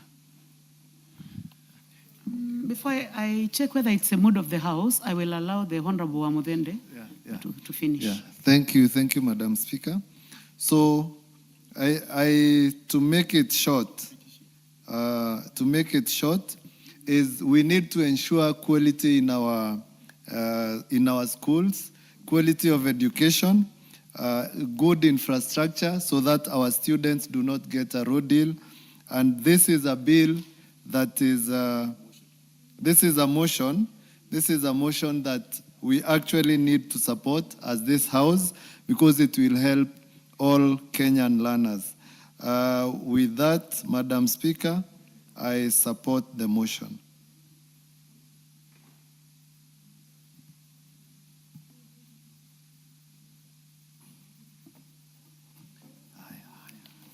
Thank you, Honorable Amudende. Honorable members, I'll put a question to confirm whether the Honorable Gachagua, who rose on standing order number 95, whether it is the mood of the House that the mover be called to reply. Will as many as of that opinion say aye? Aye. Will as many as of a contrary opinion say nay? The ayes have it. So, mover, you may go ahead. Thank you, Honorable Speaker. Reply. Thank you, Honorable Speaker. First of all, I would like to thank all the members who've contributed to this motion, because this motion is meant for the good of our children, for the good of the education system in this country, to ensure that we do not commercialize the education sector, but instead ensure that the education sector is meant and is designed to impart knowledge to our young children. Honorable Speaker, it is our belief that once this motion is passed, the capitation formula will be recalibrated to ensure that even schools with minimum students does get adequate funds to support its operations. Honorable Speaker, that when this motion is implemented, the resolutions of this House, that there will be no overcrowding in schools in the coming 3 years, because all C1 schools, none will be exceeding a given number of students, in this case 1,200, and that cascades downwards all the way to C4 schools, and ensure that our schools have students, and therefore our teachers are properly spread to support the spread of number of students. Last, Honorable Speaker, these will force the ministry to ensure that infrastructure in C3 and C4 schools is revamped and resources put there to ensure that every child in this corner, as Honorable Amudhende said, not all C4 schools have students who didn't qualify to C1 schools. Some are there because of circumstances. We need this child to have an equal opportunity, like the child in a C1 school where he had qualified to attend. Honorable Speaker, with that, I beg to reply.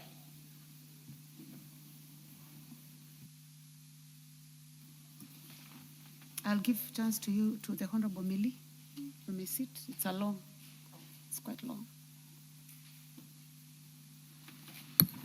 So, thank you, honorable members. I'll now put the question that aware that Kenya's education sector has faced escalating infrastructure pressures, culminating in overstretched facilities, particularly in boarding schools, concerned that despite the introduction of an online learner placement portal in December 2025 by the Ministry of Education to widen access and expedite transfers among schools, there continues to be inequitable outcomes, disproportionately disadvantaged rural learners who suffer digital exclusion, acknowledging that parental preference for Category 1, C1, and Category 2, C2 schools, owing to their improved infrastructure, including boarding amenities, causes of enrollment in C1 and C2 schools, recalling that during the inaugural admission of grade 10 learners into senior schools in January 2026, under the competency-based curriculum, some C1 and C2 schools invariably admitted learners at double or more of their approved capacity, noting that the tendency leaves most Category 3, C3, and Category 4, C4 schools severely under-enrolled, some below their viable enrollment capacity, concerned that the current capitation model based on the number of learners per school is not only misaligned with actual school facilities, but also encourages over-enrollment by some schools in pursuit of their capitation funding, observing that the resultant overcrowding in C1 and C2 schools has eroded the recommended teacher-to-student ratio 1:40, fueled teacher burnout, diminished instructional quality, affected individual learner attention, overstretched facilities, and compromised learner safety in cases of emergencies. Now, therefore, this House resolves that the Ministry of Education, in collaboration with other relevant government agencies and stakeholders, 1, recalibrates the education capitation formula to reflect the actual infrastructural capacity and ensure that schools receive proportional and equitable capitation so as to incentivize enrollment diversification and achieve equitable distribution of learners across the school categories. 2, develops and enforces guidance for capping the number of streams per category of schools at maximum of 10 for C1 schools, 8 for C2, 5 for C3, and 3 for C4 schools, while each stream not exceeding 40 students. And 3, implements a targeted and accelerated infrastructure upgrade program in C3 and C4 schools, including classrooms, laboratories, ICT hubs, boarding, sanitation, and amenities, so as to achieve infrastructure standardization across all categories of schools, safeguarding the quality of education and systematically eliminate overcrowding in C1 and C2 schools. Will as many as are of that opinion say aye?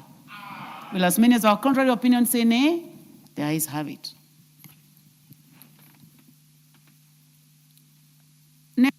Next order. Order number 15, motion, recruitment and remuneration of community and health promoters. So Oh, thank you very much. Honorable members, before we move to the next order, I would like to recognize students seated this morning inside Parliament. Students from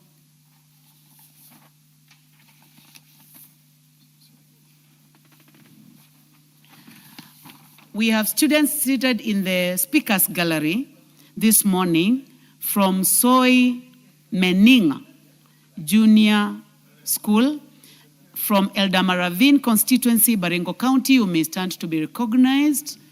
You are welcome to the National Assembly to observe proceedings of the House. Honorable members, we also have students seated in the public gallery this afternoon. Students from Live and Learn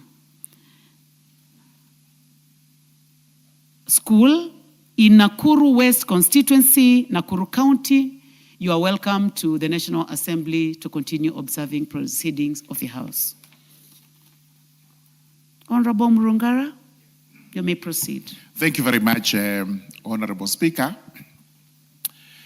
Honorable Speaker, I beg to move that, aware that the community health promoters, popularly known as CHPs, play an integral role in the delivery of primary health care at the community level by providing basic health services, including health promotion and education, disease prevention and early detection, support for maternal and child health interventions, and community mobilization.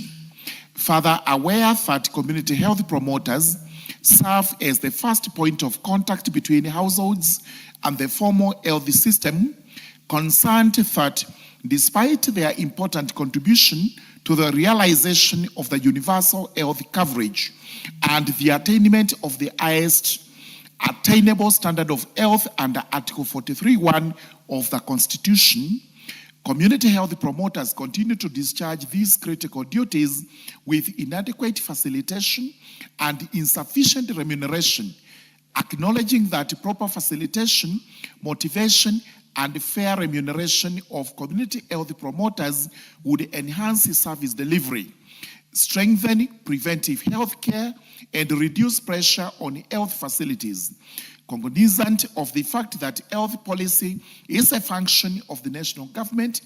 Now, therefore, this House resolves that the national government formulates and implements a policy framework to guide on the recruitment, remuneration of the community health promoters across the country. Honorable Speaker, this is a very important motion in that it deals with community health promoters, the successors in title to the community health volunteers who served this country for a while, but dedicatedly.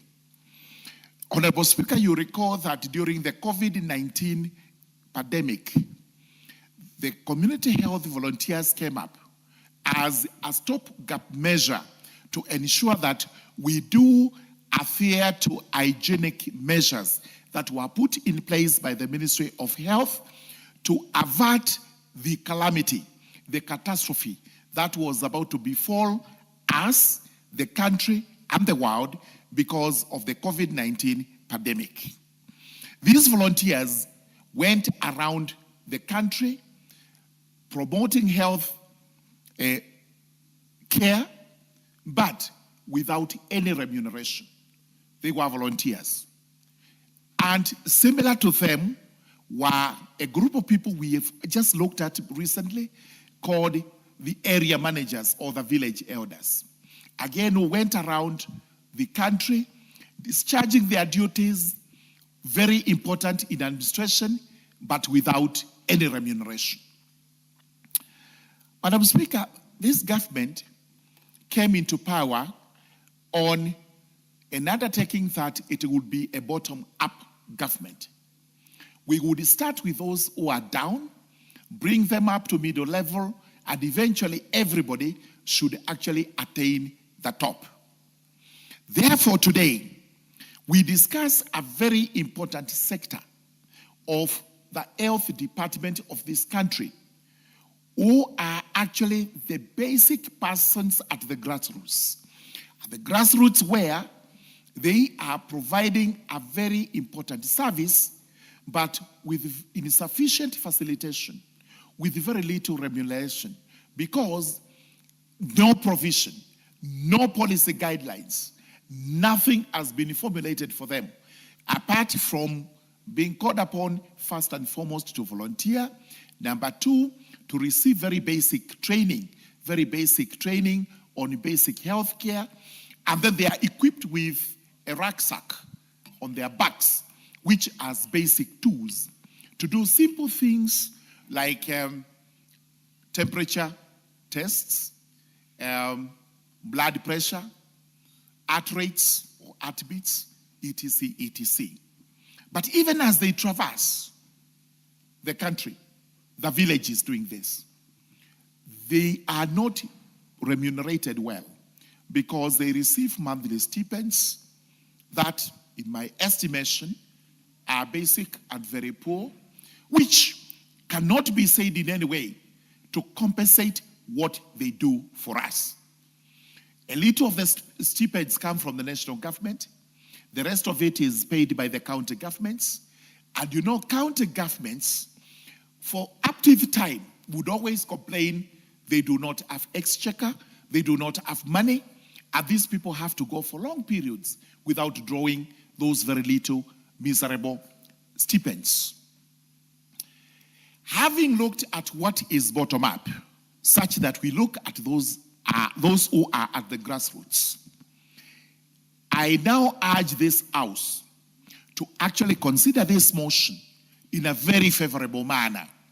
And the manner is that we must formulate, as we are going to do for the village managers, the village elders, whom I was privileged on the 28th of February 2019 to bring a motion to this House regarding their remuneration. And today, in as much as they do not have remuneration properly scheduled, they do have stipends that are going to them for the very first time since independence.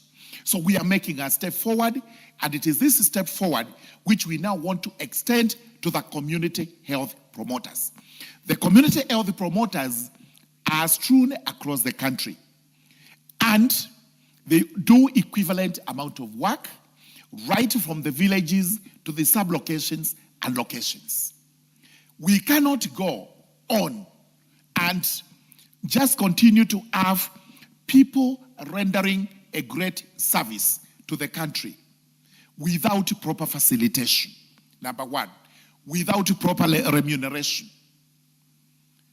If we do this, then we go against what we have actually sworn to do in our better program for the country, the bottom-up economic transformation, which is what we are anchored on. Therefore, today, we debate right from Article 43(1) of the Constitution, which provides for universal health care for the country. Order, Honorable Murungara. I can see the happiness in your face as you move this extremely important motion. However, in the interest of time and because of the way activities are scheduled in this House, your time is up. Honorable members, Honorable Murungara will conclude moving this motion when it's next scheduled by the House Business Committee on, I believe that it will be on Wednesday next week, and you have a balance of 13 minutes to do so. Honorable members, and the time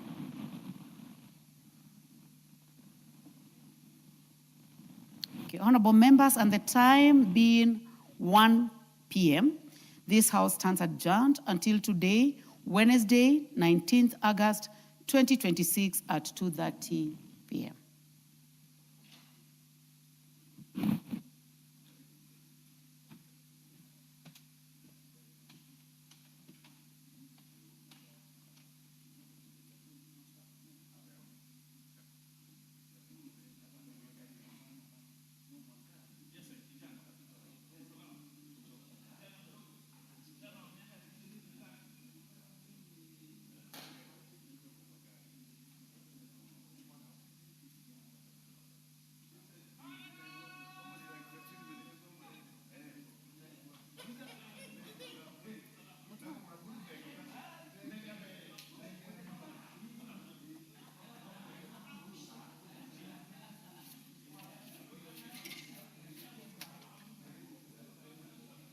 spray.